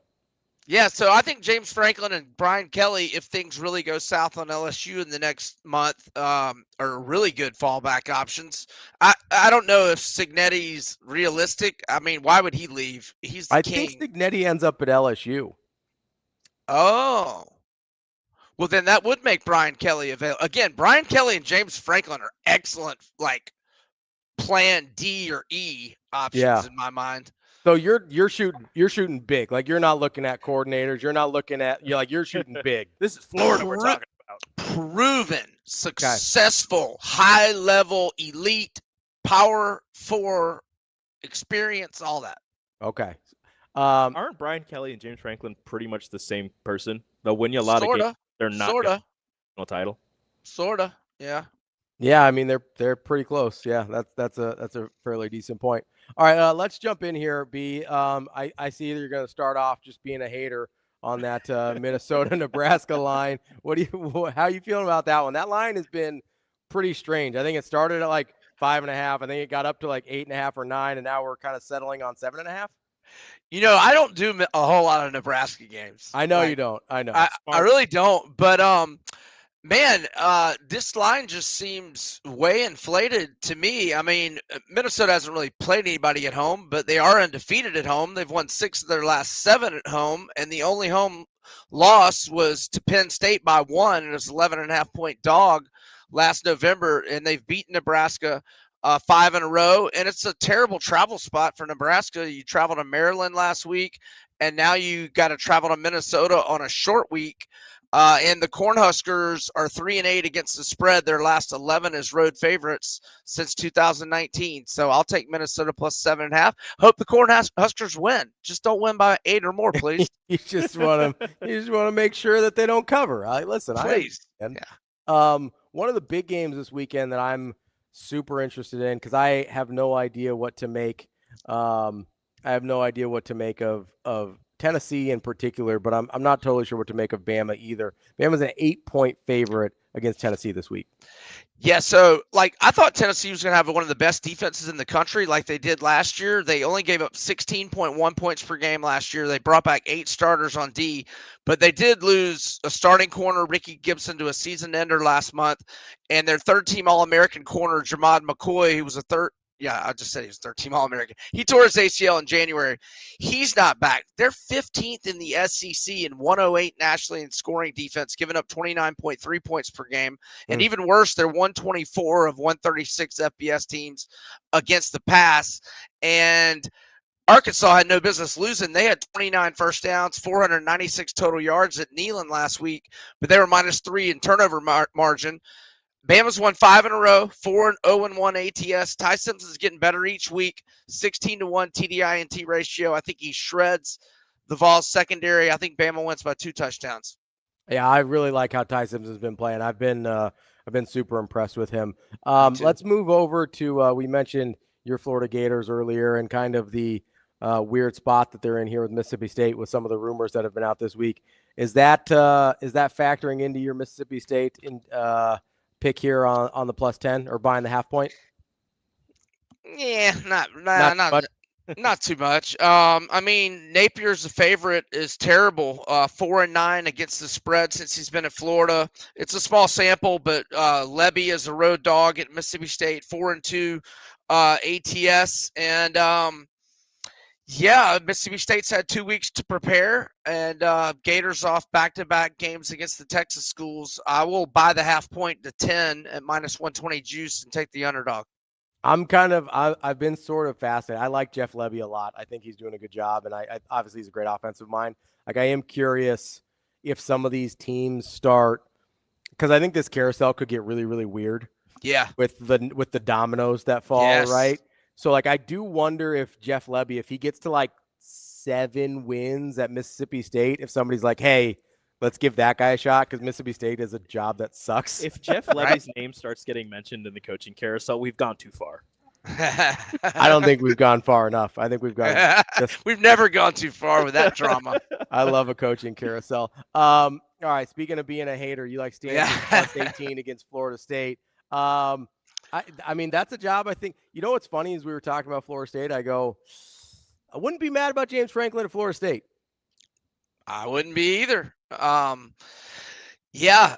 Are y'all going to pony up that what's it, like 58 mil or 454? I don't know. I don't know what their money situation's like. Like, I don't know if they've got somebody that's just like, yeah, we'll cover this. You know what I mean? Yeah, because I mean, you're talking about $100 million move because whoever the new coach is, and plus staff buyouts and things. Yeah. Because they just hired. And also, like, I really like Gus Malzahn. I don't want him to lose Gus Malzahn, but like, you're probably like, if you get a new coach in, you're probably not keeping him. I don't know. Right. But you've got Stanford as covering a pretty big number here. Yeah, I mean, just the travel spot all the way out. all the way out west and late night, and then I don't know about Deuce Robinson and Randy Pittman's health, Squirrel White's health. I mean, maybe 3 of your better receivers potentially out. ACC injury report comes out tonight. Stanford hadn't played anybody at home, just San Jose State and BC, but they won both games at home. It's a lot of points, and FSU hasn't won a road game since the Swamp in 2023, and they're laying 18. I'll take Stanford. Yeah, winning road games would be nice. That'd be cool. Let's run through some of your player props here. You're back on your rushing total, especially with quarterbacks. Let's run through some of those, starting with Haynes King. Yeah, so let's go Haynes King. I've seen it anywhere from 68.5 to 73.5 for Georgia Tech at Duke. Let's go over on King. Let's go Mike Washington, Arkansas running back. I've seen it from 54.5 to 59.5. He has had 63 or more in all 6 games, and he had a season high 19 carries for 131 at Tennessee last week. A&M's got a really good defense, but they're only 8th in rush defense. And I'll also go Arkansas QB Talon Green over 52.5 rushing yards. And I'll go Diego Paya over 53.5 rushing yards.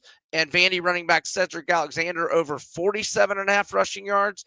And in the NFL, I've seen Jackson Dart anywhere from 39.5 to 43.5. Let's go over. He's gone over all 3 games with 54, 55, and 58 rushing yards so far. And going back to Ole Miss last year, he's had 43 or more rushing yards the last 5 games at Ole Miss, so 8 games in a row. And let's do Dart plus 340 anytime touchdown. He scored touchdowns in 2 of his first 3 NFL starts. And if we're low on time, I'll just spit out a few more. Seattle minus 3 at home to the Texans on Monday night. Darnold, 9-1 TDI&T ratio the last 4 games. Nobody can cover Jackson Smith and Jigba. And Seattle 4-1, both straight up in ATS the last 5.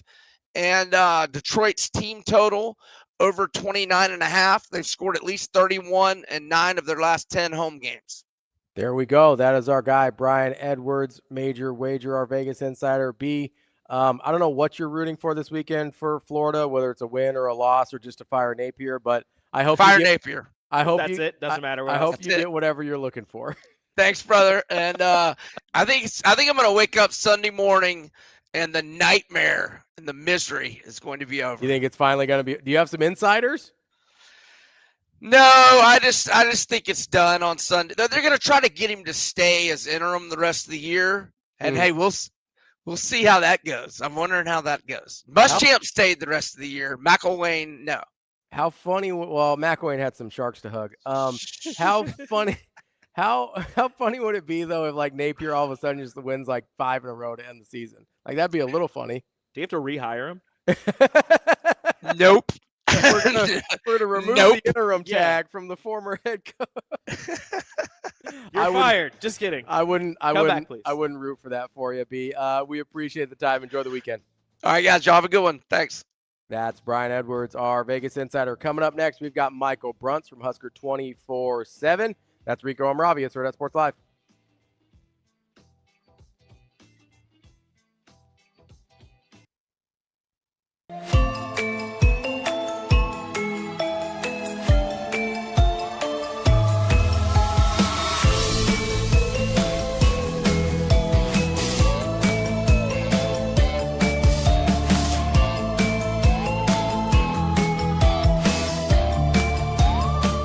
Well, it was an elite environment. They had a gold out. The crowd was electric. So we've practiced all week with insane crowd noise to be prepared for it, and we're counting on Husker Nation to show up and even out the volume to a degree. But there'll become a time like last game where silent cadence down inside the 10. Where it's just what it is in the Big Ten and big time football. And we prepared since camp, so we do silent all the time. But we've done silent this week as well, so we'll be ready if needed. The rest of it, it's kind of once the game gets started, who blocks and tackles better. Very excited. He's a guy that could easily be a captain for us based on the voting, and so he'll be a captain next year. So just excited for him to have a chance to go back home, play in front of those people. I think our Friday walkthrough will be at his high school, which I think is really cool. And my only thing to him has been just keep it football. Like don't get too high, don't get too low. Stay neutral and just play each play the way Emmett's capable of. And if you look at the last 2 games, when it comes to like carries with all of our backs, not scrambles and things like that, but carries, we're averaging 7.1 yards a carry versus an excellent run defense. So we'll need Emmett to be at his best.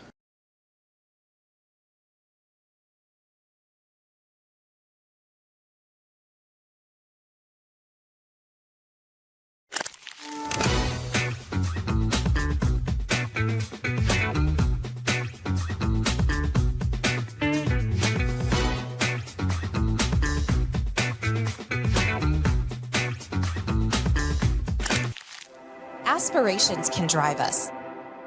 Sometimes a simple gesture is what fuels the pursuit of a dream. When it's time to make your dream a reality, we are here to help.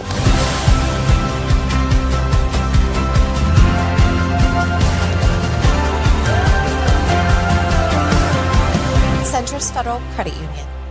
We are where you are.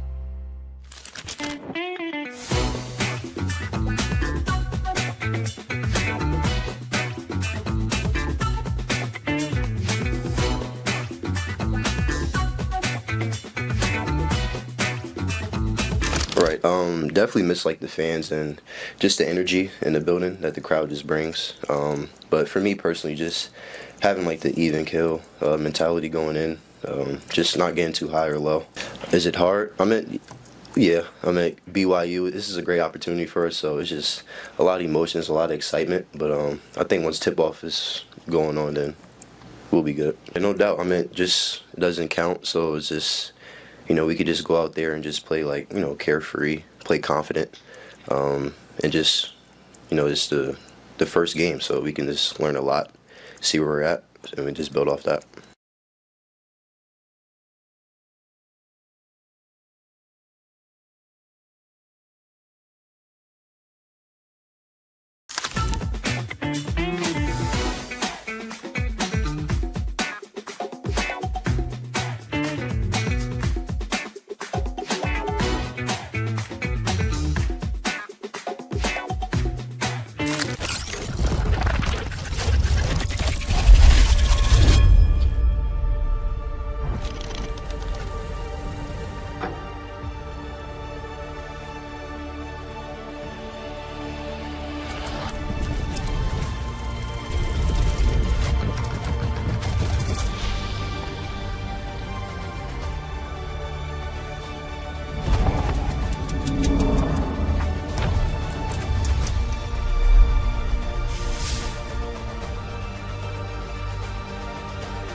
Welcome to Hurrdat Sports Live. I think the only time, when the players did media, they had to answer some different things, but we're ready for a great football game. And this is our life moving forward, right? It's going to be all about, just, being a good team and the things that come along with a good team.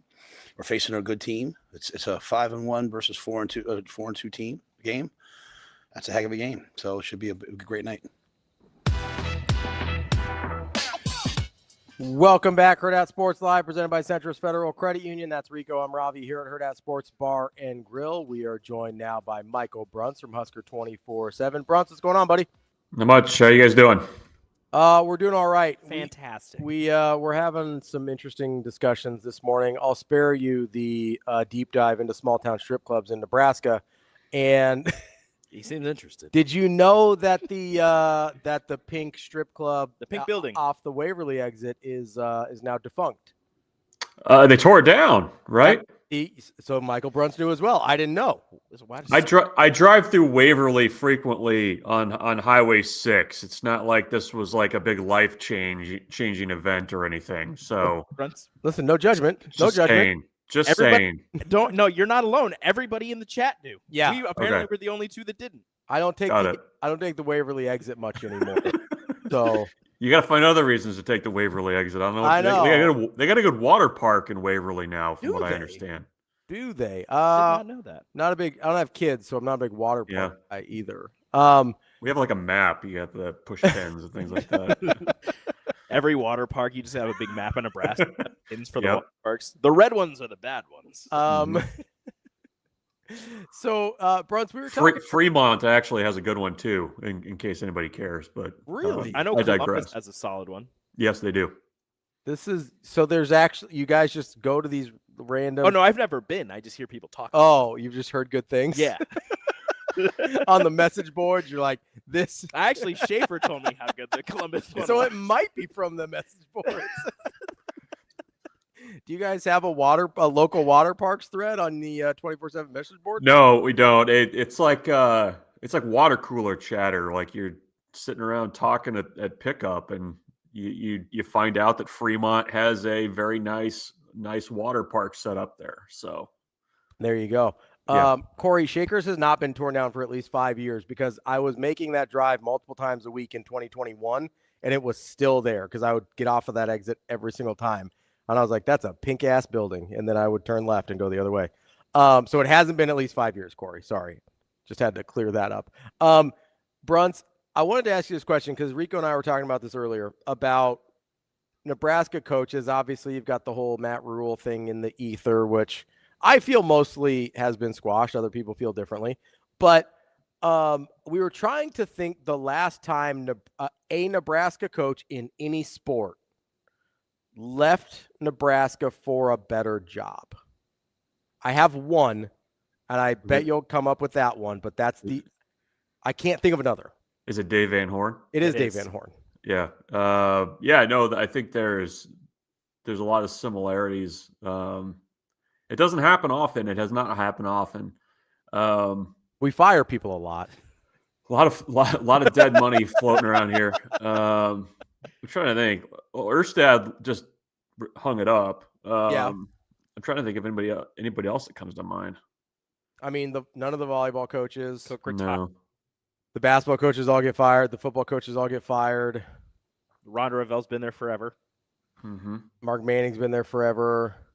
Like I don't have one. Like I think it's just Dave Van Horn.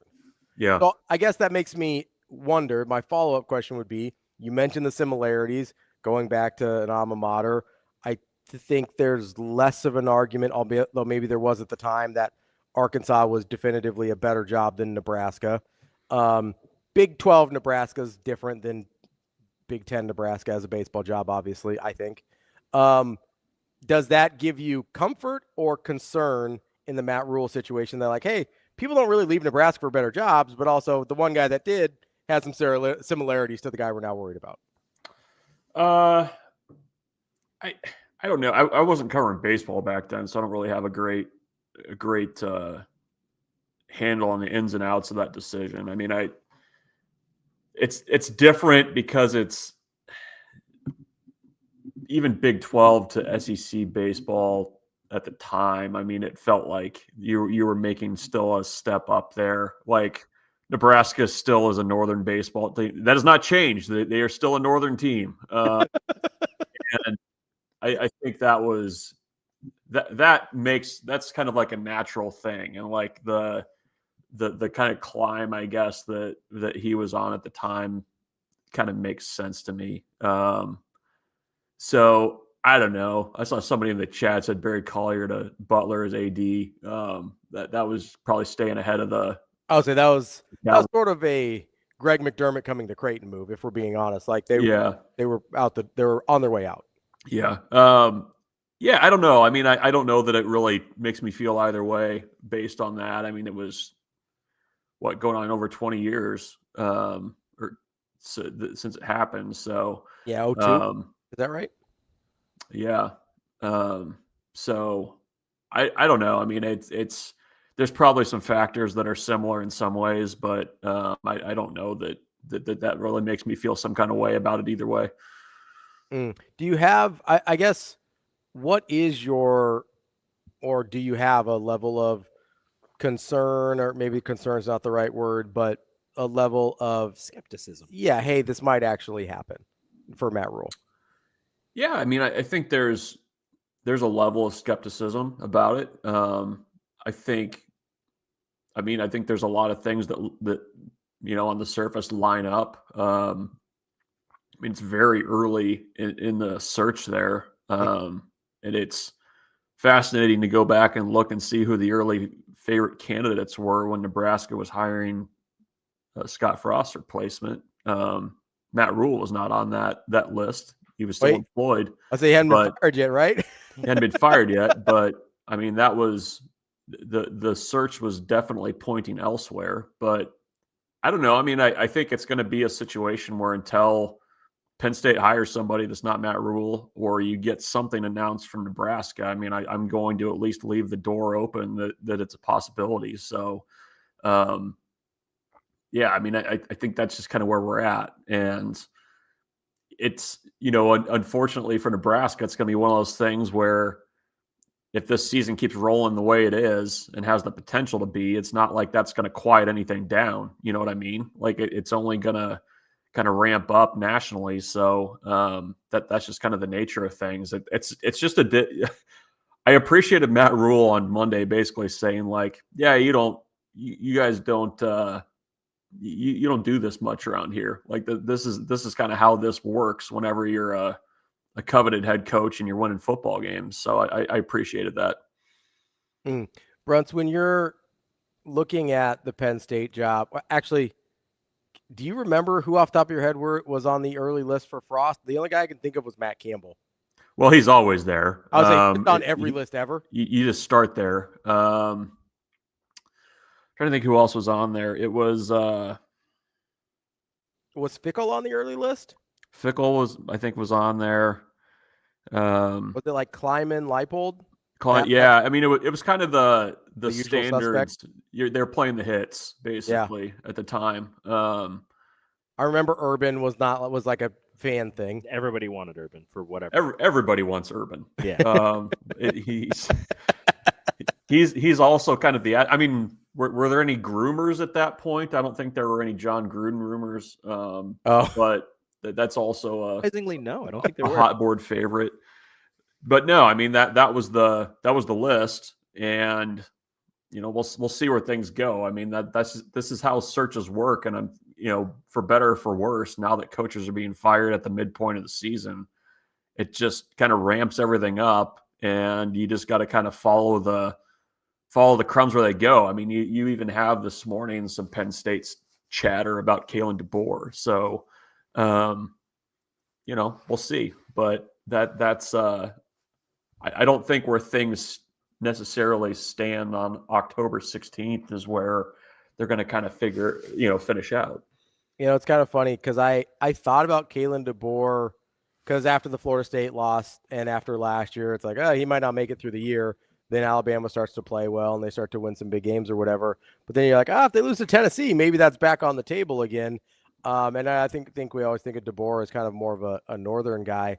But as you kind of look at the Penn State job, and I don't expect you to be a like a full-fledged expert on this, but just like from the outside looking in, when you fire a coach that's been as successful as James Franklin, like in your mind, because there's a name out this morning in like Fran Brown. I'm like, do you fire James? Like, I get Fran Brown's much younger and like energetic and maybe on the upswing, but like, do you fire a James Franklin? Just be like, hey, let's go hire Fran Brown. No, I mean he's not probably top of the list. It's interesting. I think he's going to be a really good head coach somewhere. Yeah.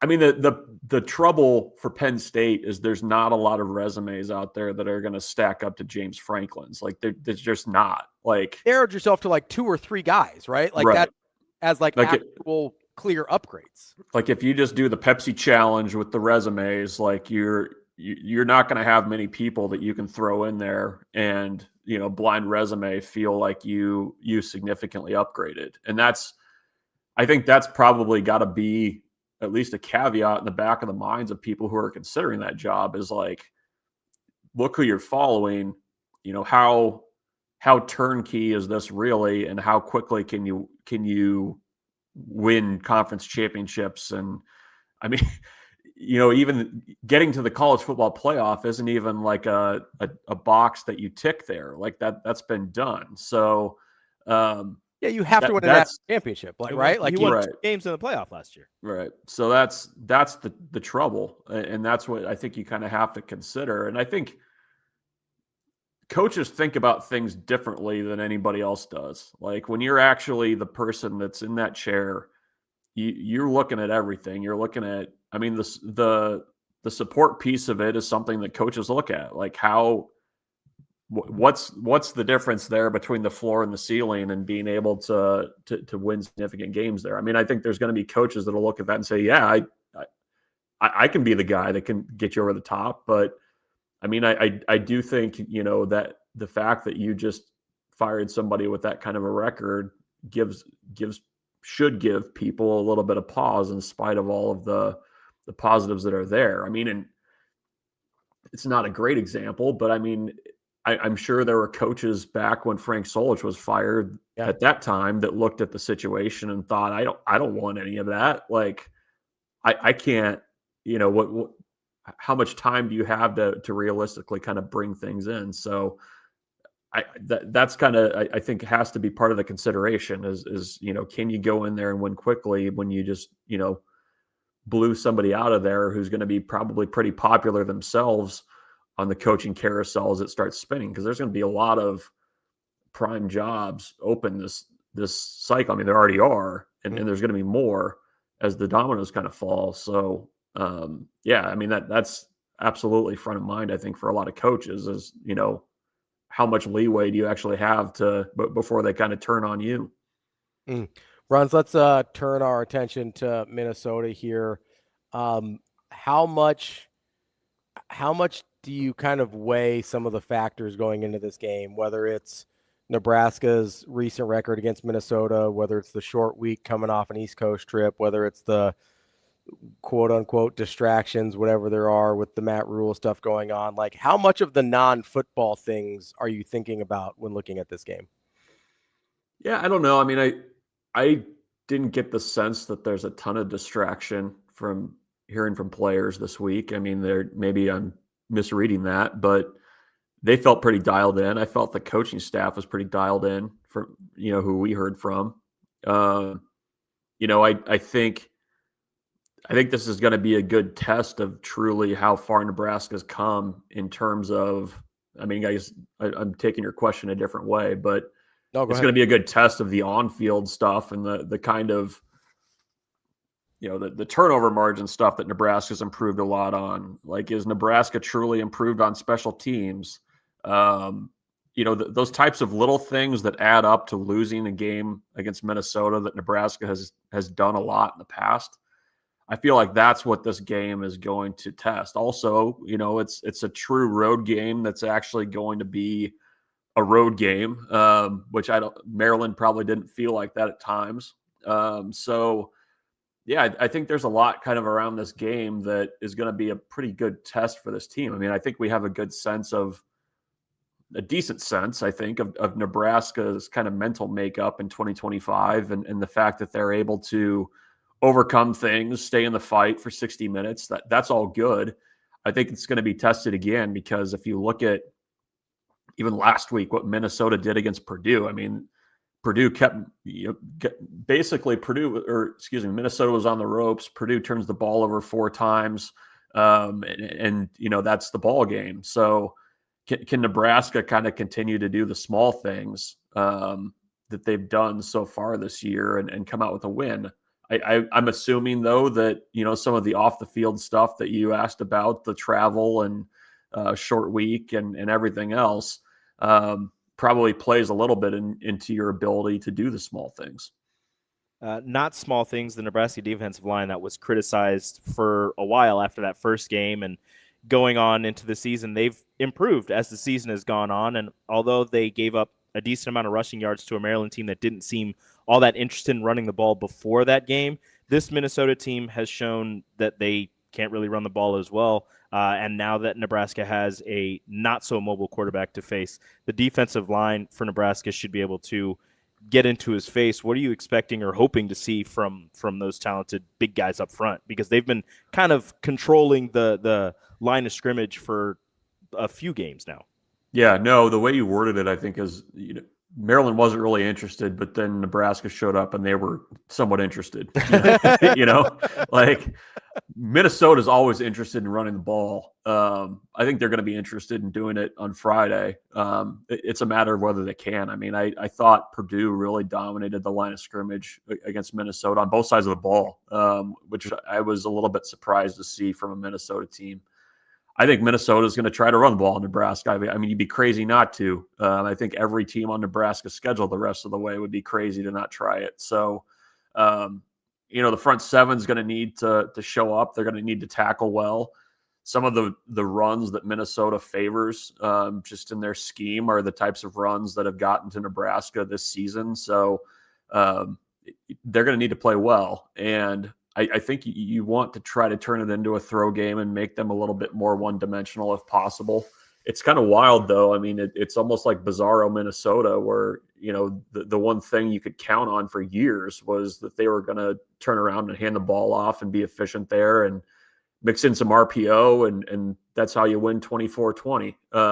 So I think Nebraska's defense has the potential to definitely hang in there with Minnesota's offense. I think they're going to try it, but I think Nebraska's defense needs to kind of start fast, get a lot of guys to the ball, and show that they're going to tackle well. And I think that's going to be a recipe in that first half for getting off to a good start. Bruntz, as that game for Minnesota against Purdue was really interesting because, I mean, Purdue really gashed them running the ball on the ground. A lot of teams have really gashed this Minnesota team running the ball. Purdue outgained them by 200 yards offensively. You mentioned the 4 turnovers. This has been a Minnesota team, despite their 4-2 record, that has some of the peripheral numbers seem a little bit thinner than the record would indicate. Is this a game where you think Nebraska has an opportunity to maybe pull away at some point? I think they have the ability to do so. I think Nebraska has the types of skill players now around Dylan where they can do that. The big play is there, I think, a little bit more than maybe what it's been in the past. And I think that's maybe even when you look back at other games where Nebraska's beaten Minnesota, it's that they've been able to find, big splash. And the Divino Zigbo game, I mean, that was basically the story of the game were some of those long runs that they were able to find against Minnesota. So I think if Nebraska is able to hit on a few of those, I think that's how they pull away. And it's interesting. I watched a little bit of Cal, Minnesota at the start of the year, and Cal was able to get some stuff done through the air against Minnesota. I think Nebraska's got to be careful because I think Minnesota's probably got the best player on the field, Coy Parrish, in the back end of that defense. But I think this Nebraska team and what they've shown over the last couple of weeks is you at least have that big play potential.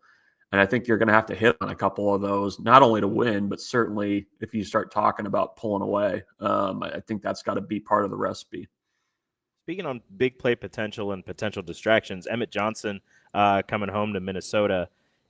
I'm still trying to figure out how to word it, but is there any fear of potential, like a distraction, or not a distraction, but him trying to do too much in going back to a team that he wanted to recruit him, a team that he has said that he wanted to go to but was never offered a scholarship?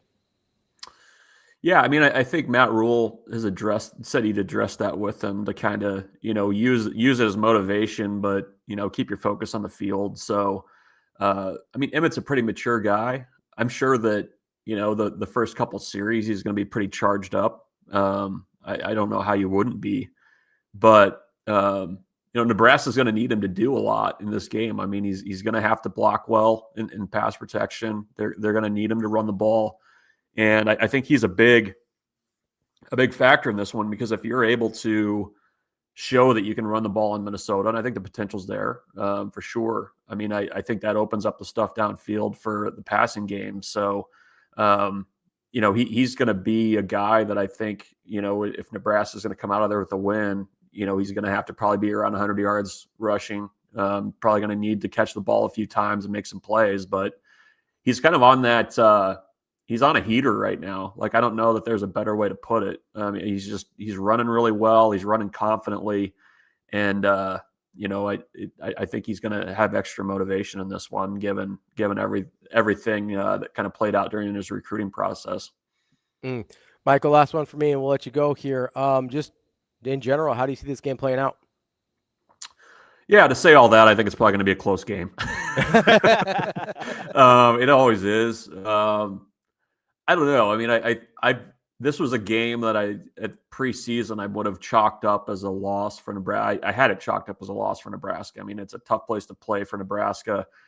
You wondered if Nebraska was going to be able to make the changes that they had to win these types of games. They've shown the last 2 weeks that they have a little bit of moxie and can win close games. So I think I had Nebraska like 24-20, something like that. Like, I don't think Nebraska covers, but I think Nebraska has enough in this game to be able to pull it out. I think it's a Friday night game. I mean, weird stuff's going to happen, but this feels like a team that Nebraska always kind of has I think has had the talent advantage over Minnesota.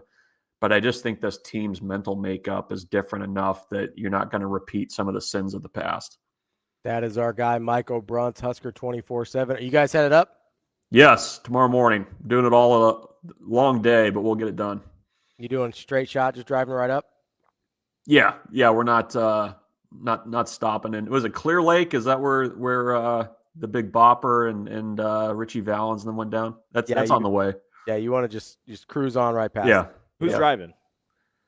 I don't know. We'll probably arm wrestle for it. We'll see. We'll see who wins. Wait, so do you guys are there people that want to drive versus that they don't get to, or is there some like passenger princesses out there?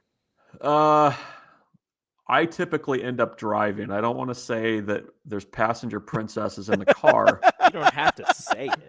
But I typically end up driving. Huh. Okay. Good to know. We'll just keep that in mind. Have to change some lower thirds. Are you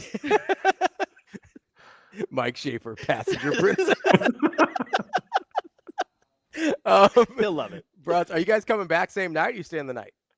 Oh, we'll stay there. We're not savages. They're not crazy. I didn't know if you're doing full on crazy like you. I don't know. No. Man. I gotta ask. No. That's when Schaefer drives. You gotta rest up. You're third shift Schaefer is trying to drive all the way home. Yep. All right, Bruntz, have a good trip. Be safe, and we'll talk to you later. Yep. See you guys.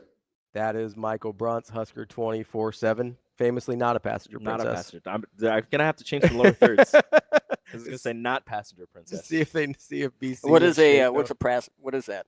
Well, that's when you just sit in the car. You're in the passenger seat or in the back seat. You don't drive. You don't want to drive. Nah, you're just hanging out. Usually the passenger should also be in charge of the food and like make sure that the driver can get their food.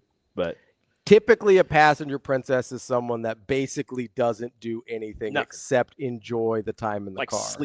Sleeps or like they still don't take care of the food. That's kind of the driver's job. Like they've got all the snacks and everything. Yeah. So passenger princess is just basically and they want to control the radio. I don't. And normally they're just there to be pampered the whole way. They're just there for vibes. Yeah, they're just no. Ravi. No, my wife is a passenger princess. I drive everywhere, partly because I'm terrified of her driving. My wife is not a passenger princess, but I drive everywhere. But she takes care of the rest. I just do the driving. Yeah, no, like she does everything else. I just drive. Listen. My wife can drive herself wherever she wants to. When we are in the car, she is not allowed to drive. She's a good driver, but she is much more aggressive than I'm comfortable with. Like she's not dangerous, I don't think. But she's like, she's gonna go. She's like, there's space in between. There's these cars, a gap. and I have to get there. Pretty aggressive, you know. So you're not a passenger princess when she's driving? She doesn't drive. I do. Like I will not. If I am in the car, unless I have some sort of medical condition, she does not drive. Like when I've had to have eye surgeries and stuff. Like how was that? Not great. Because you can't even see. No, but you can feel it. And I have to keep my head down. So, like, you already get kind of – so, like, that's the thing. Like, if anybody's – I think there's a couple people in the chat have had retina surgeries. So, you have to keep your head down for 10 days. What? Yeah, because the way that you can't, like, suture an eyeball. So, they put an air bubble in there to press the retina back up against the cornea so that it stays there and heals the way it's supposed to. Oh. So the air bubble has to stay in the correct spot. And in order for you to do that, you have to have your head down. So I literally just lay on a massage table face down for like 10 days. You can only be upright like a couple hours a day, like to go to the bathroom and eat basically. And so when you're on the way back from the car or on the way back in the car from like the doctor's appointments and stuff, you like try and keep your head down in the car. When you have somebody who is an aggressive driver, I get a little nauseous. I'm not gonna lie to you. Like it's a little rough. It's a little rough on the tummy. Baby's tum tum. It's a little rough on the tum tum. You know, it's not great. Hot Danger. She calls herself a passenger princess, so it's not a derogatory term, but she has adopted that title because I used to not let her drive when I was in the car, and now she's like, I'm like, hey, you want to drive every once in a while? I'm like, absolutely. She's like, no, I'm not doing that anymore. We're not doing that anymore. We will get to – let's take a quick break here. We're going to talk a little more Minnesota football coming up at 9:40 with Mike Grimm, play-by-play voice of the Gophers. But let's take a quick break here. Want to get to a little bit more college football talk and some of this coaching because I'm interested in what candidates people would actually be happy with at some of these jobs that are open because I think that's we touched on it with Bruntz a little bit. We touched on it in the first hour a little bit. I think that's a more underrated part of these decisions than people are giving it credit for. You don't want to end up with a Tennessee Greg Schiano situation where they basically riot when you try and hire a guy that, by the way, is a pretty Wasn't good. That Texas A&M and somebody else? At some point, yes. I don't think they actually. It was before Elko. I don't. It was whoever they tried to hire before Elko. I don't remember. We'll have to try and look it up during the break. That's Rico. I'm Ravi. It's Hurrdat Sports Live.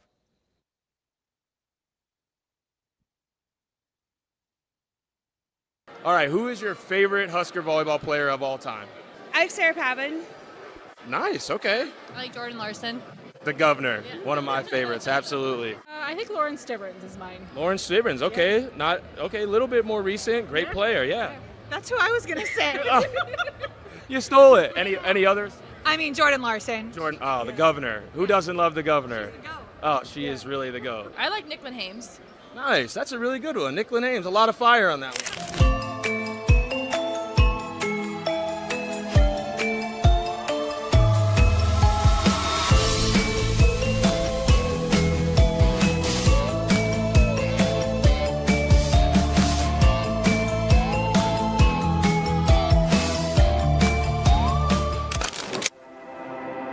A successful financial future is built one coin at a time.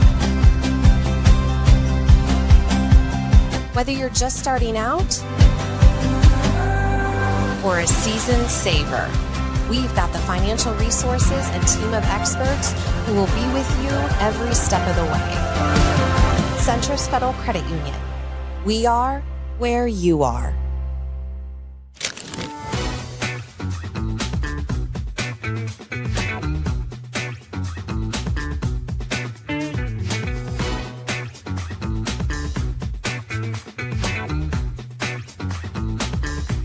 Yeah, it's a great opportunity for our guys. I know they're sick of beating on each other, and you get to a point, you continue to add plays because everybody knows what you're running out there.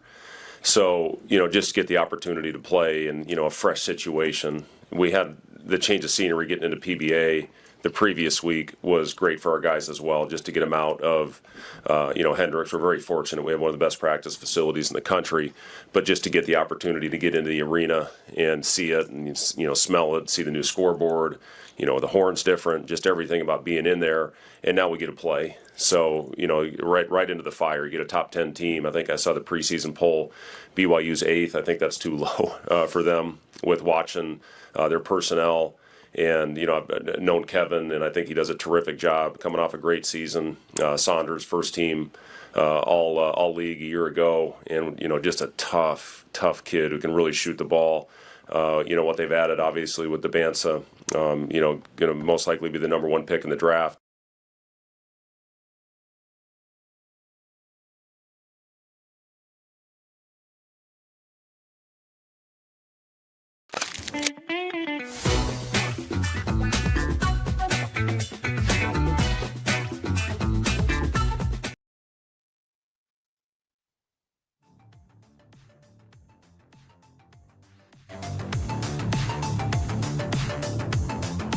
You're listening to Hurrdat Sports Live. One of the most dangerous teams in the Big Ten is Nebraska. I think because I know what Matt Rule had created at Temple. I know what he did at Baylor. I know the type of human being he is. And he's awakening it, that's for sure. And, he's a special person. One thing I respect about him, he has a systematic approach of how he wants it done and what it looks like. And I think every coach, you can have that, but you still have to have the proof that it works.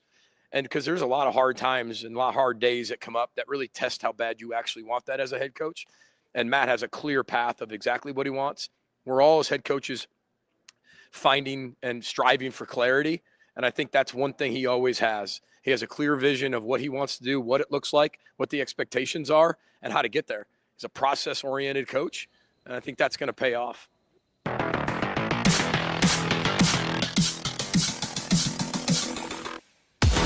Welcome back, Hurrdat Sports Live. That's Rico. I'm Ravi here at Hurrdat Sports Bar and Grill, reminding you, October 31st. That's 2 weeks from tomorrow. We're going to have the only live breakfast show of the year here at Hurrdat Sports Bar and Grill for the morning show. It's Halloween. The only one. We're doing one. Are we sure? We're only doing one. What if it's a success? Doesn't matter. We'll do one next year. We're only doing one. Okay. It's before the USC game. It's Halloween. Just take the day off. Make a weekend of it. Wear your costume. Yes, wear your costume. Come out here, hang out. I'll be here. DB will be here. Kenny Bell will be here. Me and Austin will be here. Rico and Austin will be here if you want to meet Team Roston. We will have a brunch buffet, the brunch items from Gretna. It'll be an all-you-can-eat buffet for $15. I can guarantee you at some point, DB will have a giant plate of bacon, or probably a to-go box of bacon. And you can see that everything I say about his food eating habits are true. Is DB going to judge what people are eating? Oh, without a doubt. Like that'll be. I would have to imagine that's a big part of the first hour. Can't wait. Is just people be like, "Hey, there's too many carbs on that plate." I don't know how much work I'm going to get done because almost. I don't know if you know this. I love breakfast food. Oh, breakfast food's terrific. It's the best. I'm a big breakfast food guy. So make sure you RSVP. It's on Eventbrite. Just search for Hurrdat Sports Live. It should be right there on Eventbrite. There'll be all-you-can-eat buffet for $15. You can purchase drinks, whatever types of drinks you would want. Whatever types of drinks you would want to indulge in. That's why I say maybe take the day off. Early morning. There's acceptable things to drink in the morning. And listen, it's Halloween. That's a holiday. So everything is acceptable. Everything's on the table there. It's blackout for the USC game. Don't black out here. Oh. Well, you do at your home is your own thing. Don't do that here. We serve responsibly here at Hurrdat Sports Bar and Grill, and we might have a couple surprises for you as well. Maybe some giveaways. I don't even know what that is.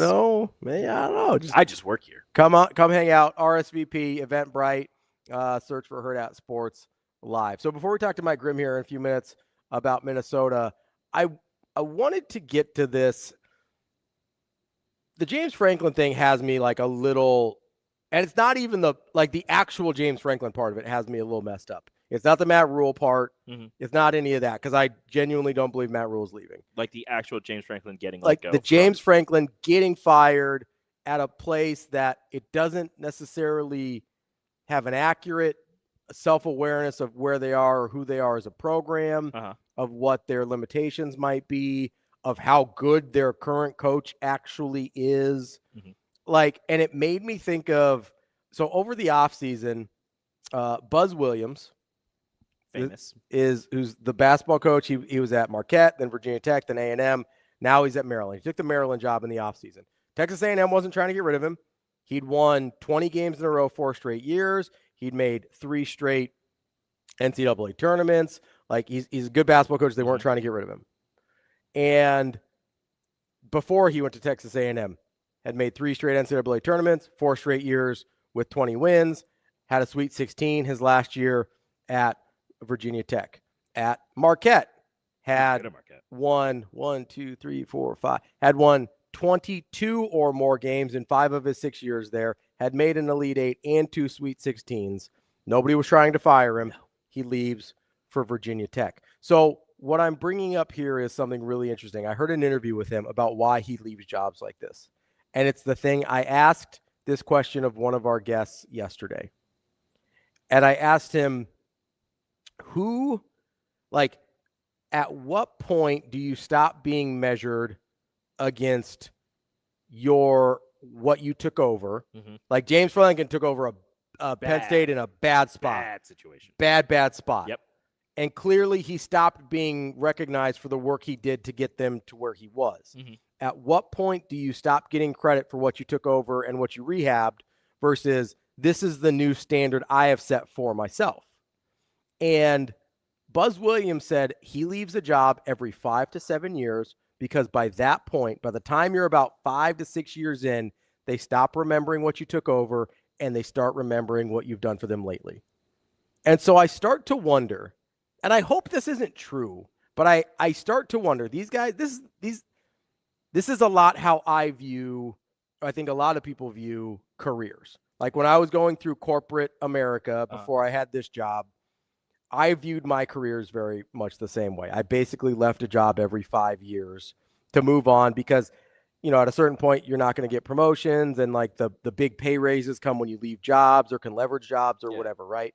And so in today's world, there's not a ton of advantage to try and stick it out for 10, 15, 20 years at a company if they aren't actively sort of helping you out. And I wonder how much coaches are going to start to view things like Buzz Williams, where he's just like, I know what I do. I can do this literally anywhere. I've shown that. I'm 3 for 3. He's going to be 4 for 4 because Maryland's a good basketball job.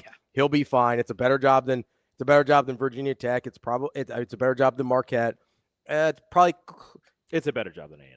I think it is, but resources-wise, A&M's pretty flush, so like you could make an argument there. As a basketball job, as a basketball school, it's a better job. It's a better basketball. That's the best basketball job he's had for sure. But it's like this is a guy that can win any place he wants to.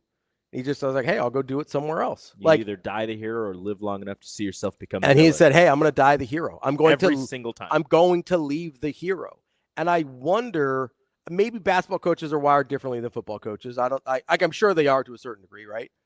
But it's different with basketball than it is with football because with basketball, you bring in a freshman, and they can turn your program around in the year, and then you probably lose them in that same year. Whereas with football, you got to go 2-3 years with the certain mechanics classes of to it get it going. Well, not really anymore. You get the transfer portal, you're done. Like That's if you're true. that, like if you're That's if you're Signetti or yeah. or whoever we've seen this happen with different guys where it's like, listen, you may not be playoff or college football or like national title contenders, but like you can go from terrible to bad to decent basically overnight, especially if you're coming from another school, right? Because like Buzz Williams isn't taking guys with him.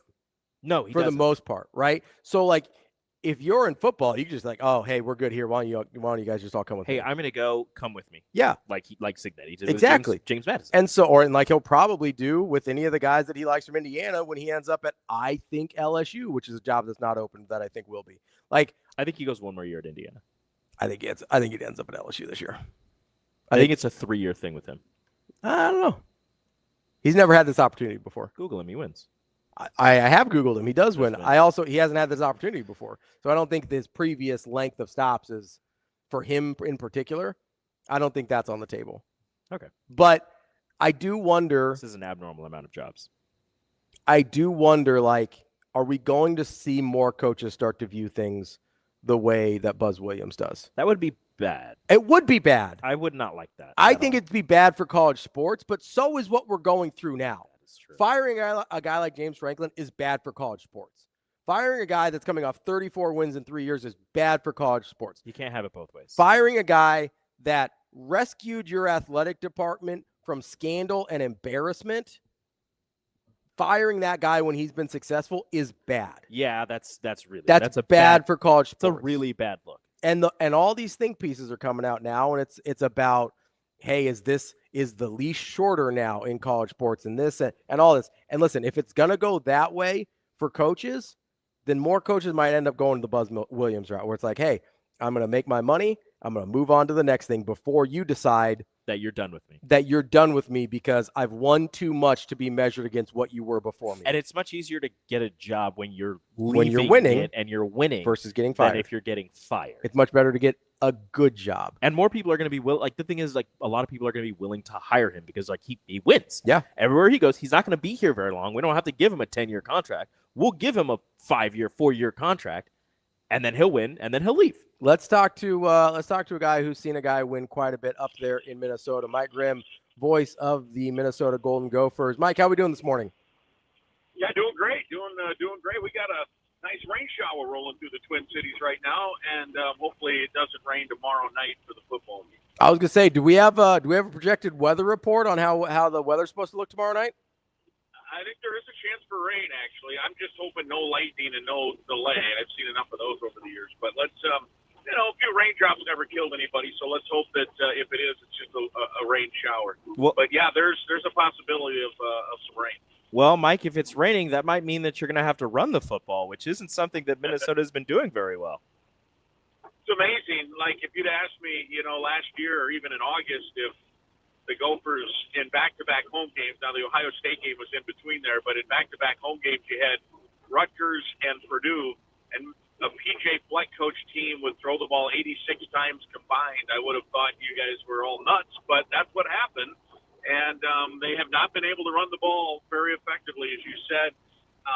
And I think the fact that the Gopher coaching staff has enough confidence in this redshirt freshman quarterback, I never thought I'd see a day where P.J. Fleck would just simply abandon the run. And they have at a couple of different games. And they've done it to wins, come from behind wins for that matter. So it is a different looking team. But at some point, and as you get to November, as you guys know, when you're playing in the Big Ten, you're going to have to be able to hand off the ball and move the sticks. And so somewhere along the line, the Gophers are going to have to figure it out. Mike, so you brought up Drake Lindsey, talented redshirt freshman quarterback. How much of the sort of shift in offensive philosophy has to do, like with what you said, the faith they have in him versus maybe there's some of the struggles they've had on the offensive line in being able to get the push they need to run the football? Because I do think I do kind of like your backs a little bit in Taylor and Ijuboy, but also, do you think that changes it all when you look at a Nebraska team where throwing it is kind of going into Nebraska's strengths and running it has been a place where people have been able to have some opportunities? Yeah, I think all of that is true, and I think that for Minnesota to try to win the game, they're going to have to figure out a way to get some yards on the ground. That pass defense, as you mentioned, is so good for Nebraska. But in terms of the change of philosophy, I wouldn't say it's an overall change, but I think specific to a game, if the game is there to be won and you're not running the ball, and you feel good about your quarterback, you'll switch to letting that kid throw it because you like him and because he's proven that he has got a nice arm and he's got a pretty good handle for a young guy on the game and on game management and all of that. So I think some of it has to do with the quarterback, no question. Some of it has to do with the with the need to do what you got to do to win a game. If this were a guy that maybe there's been some times in the past where maybe they haven't had as much confidence in a quarterback. I don't think they would have thrown the ball 45 times like they did last Saturday night against Purdue. But I think, and a lot of it's a short passing game, so it's almost the old cliche now. It's a newer term, but you hear it so much. It's an old cliche now. Is sometimes a little 4-yard pass is as good as a handoff, and so there is a lot of short passes in this new look, I guess, for the Gophers, where they're trying to get some high percentage plays that would equate to the running game. And you're right about Darius Taylor. He's one of the top backs in the conference. Statistically, you wouldn't think it, though, looking at it. He's really struggled. Last week, how about this for a stat? I think it was Pro Football Focus threw a stat out that Darius Taylor had 36 yards after contact last week, and he finished the game with 33 yards. So but what does that tell you? That tells you that something's not getting blocked very well up front, and he had some carries that were net negative yards. And so, yeah, they got to figure something out. And I don't think it's just the linemen. I think the defenses have gotten comfortable with the idea that there's not an outside threat. And I don't mean that by receivers. I mean on a particular run play, there's usually something, particularly the Gophers have been under center more this year than they have in the past. And if you're going to go under center, to me, you got to run some bootlegs. You got to run something that's going to keep the safeties or linebackers and ends honest on something, and they have not done that much. It's been a lot of straight handoffs, and I think the trend then is these defenses are like, look, they're going to hand the ball off. There's nothing else here. And so I'm not a coach, so I don't know how to do it, but, in terms of evaluate it. But a couple of plays last week and rewatching that game, I rewound. There was one play in particular was loss of like 3 yards on a handoff, and I rewound it like 5-6 times, and every lineman was blocking somebody, but there were 3 or 4 other guys that were coming in. I mean, the blocking seemed to be effective, but I think the defense is like, well, we have no worries about anything other than tackling that running back. There's not going to be a bootleg. There's not going to be an end around. A lot of teams have often done the fake jet action where you fake that handoff first, and then it freezes you for a second. Gophers have done none of that, so I think strategically they maybe have to try a few things to make sure that there's just not 8 guys attacking Darius Taylor. And then something they talked about this week, and I don't want to get too deep into the weeds because I don't know anything about it, is the redshirt freshman quarterback. Apparently with their running game, there's certain reads on a pre-snap, and then he has to identify and shift into what running play they want. And apparently there's been a few where he's maybe misjudged what he saw, and that's resulted in a few problems as well. So they've been working with him, showing him a lot of film, trying to get them into the right run play. That makes quite a bit of sense. As you look at Taylor, obviously he had the hamstring injury, kept him out a few games. How healthy does he look to you? Is there concerns of that lingering a little bit as that? I know he's had issues with his hamstrings in the past. Yeah, I think that's it. I think you hit it. That he looks great. Like he had a 40-yard screen pass the other day where he looks like he should be playing for the Vikings instead of the Gophers, right? Just an incredible, sprint down the sideline, setting up blocks, being patient, then using speed and burst when you had to. It was incredible. And look, the scouts love him. I mean, you look at the projected running, he's eligible now. He's a junior, so he's eligible. And so in any of these eligible lists, he's a guy that everyone thinks would be drafted. So that tells, he caught 54 passes last year. So the NFL in today's game loves that, idea. He hasn't caught as many passes this year, but as you mentioned, he's missed it. He's missed games. So to answer the question, he looks great, fast, strong. There was 1 or 2 plays maybe where he lost his balance when I think traditionally he would have. I think that was more conditioning. I think, getting back into game shape is different, get those legs going. So I think another week of that's good. That said, when these hamstrings, and he's had this now 3 times in his 3 years, a hamstring injury, there is something about it, recurring problems, right? So to me, the fear is it's always a fear, whether you're 100% or, nowadays you don't play on a hamstring until you get to 100%. I don't know how many Minnesota Twins fans you have in Omaha or Lincoln, but there's a kid named Royce Lewis for the Twins who has been this rising star, and now he's kind of hit neutral for about a year and a half, and a lot of it because he just keeps pulling his hamstring, And so that's a fear with this guy, no doubt. And but he looks great as of right here, right now, and tomorrow night. He's 100%.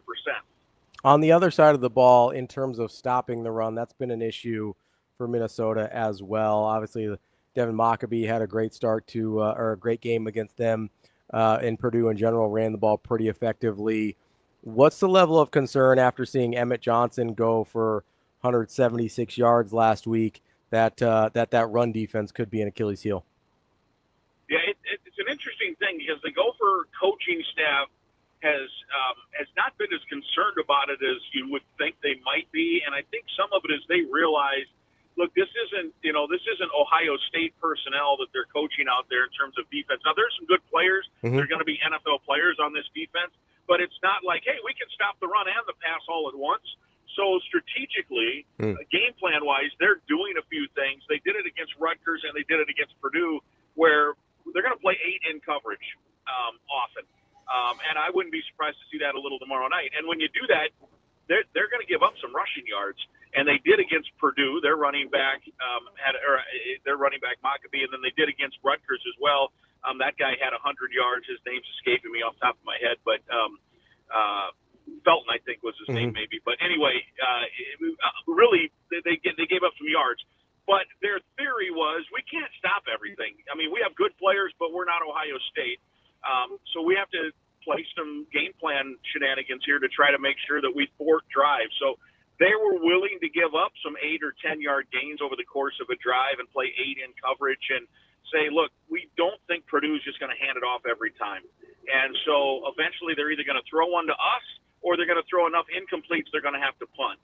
And now they gave up only 20 points against this Purdue team. They gave up 450 yards. 20's as low as it's been in the Big Ten for them. So in essence, I mean, I think they're okay giving up some yards, and they're basically daring teams to try to, complete enough passes and not throw it to them because they are a ball hawking defense. They will intercept the pass. And Rutgers did the same thing. I mean, Rutgers quarterback Ethan Kaligmanis, who was he was the former Gopher, probably should have had 5 interceptions in that game. But the Gophers dropped a couple. And so I think part of it's strategy. But I also think that Nebraska is maybe more willing. I think, frankly, the other night, if Purdue just keeps handing the ball off, they probably win the football game. But the theory is that no coach wants to just do that. They want to make it last. They want to make it quicker. The scoring drive. Let's move the ball through the air. We got a great quarterback. And so we'll see what Nebraska decides to do tomorrow and what Minnesota decides to do tomorrow, because Nebraska certainly has a great balanced offense, as you mentioned, with Johnson, and then Raiola, obviously, through the air has been, obviously, he's living up to that billing for sure right now. You talk about Raiola through the air. Nebraska leads the Big Ten in yards after catch with 1,076, and Minnesota's been a little shaky in the tackling department. Is that another concern? You talk about the run defense, but the pass defense, although they do, get a lot of interceptions and they're looking to be a defense that takes the ball away, is there a concern that maybe taking some of those chances and missing on those tackles against a team like Nebraska that's been catching the ball and running a long way is something that could backfire on the Gophers?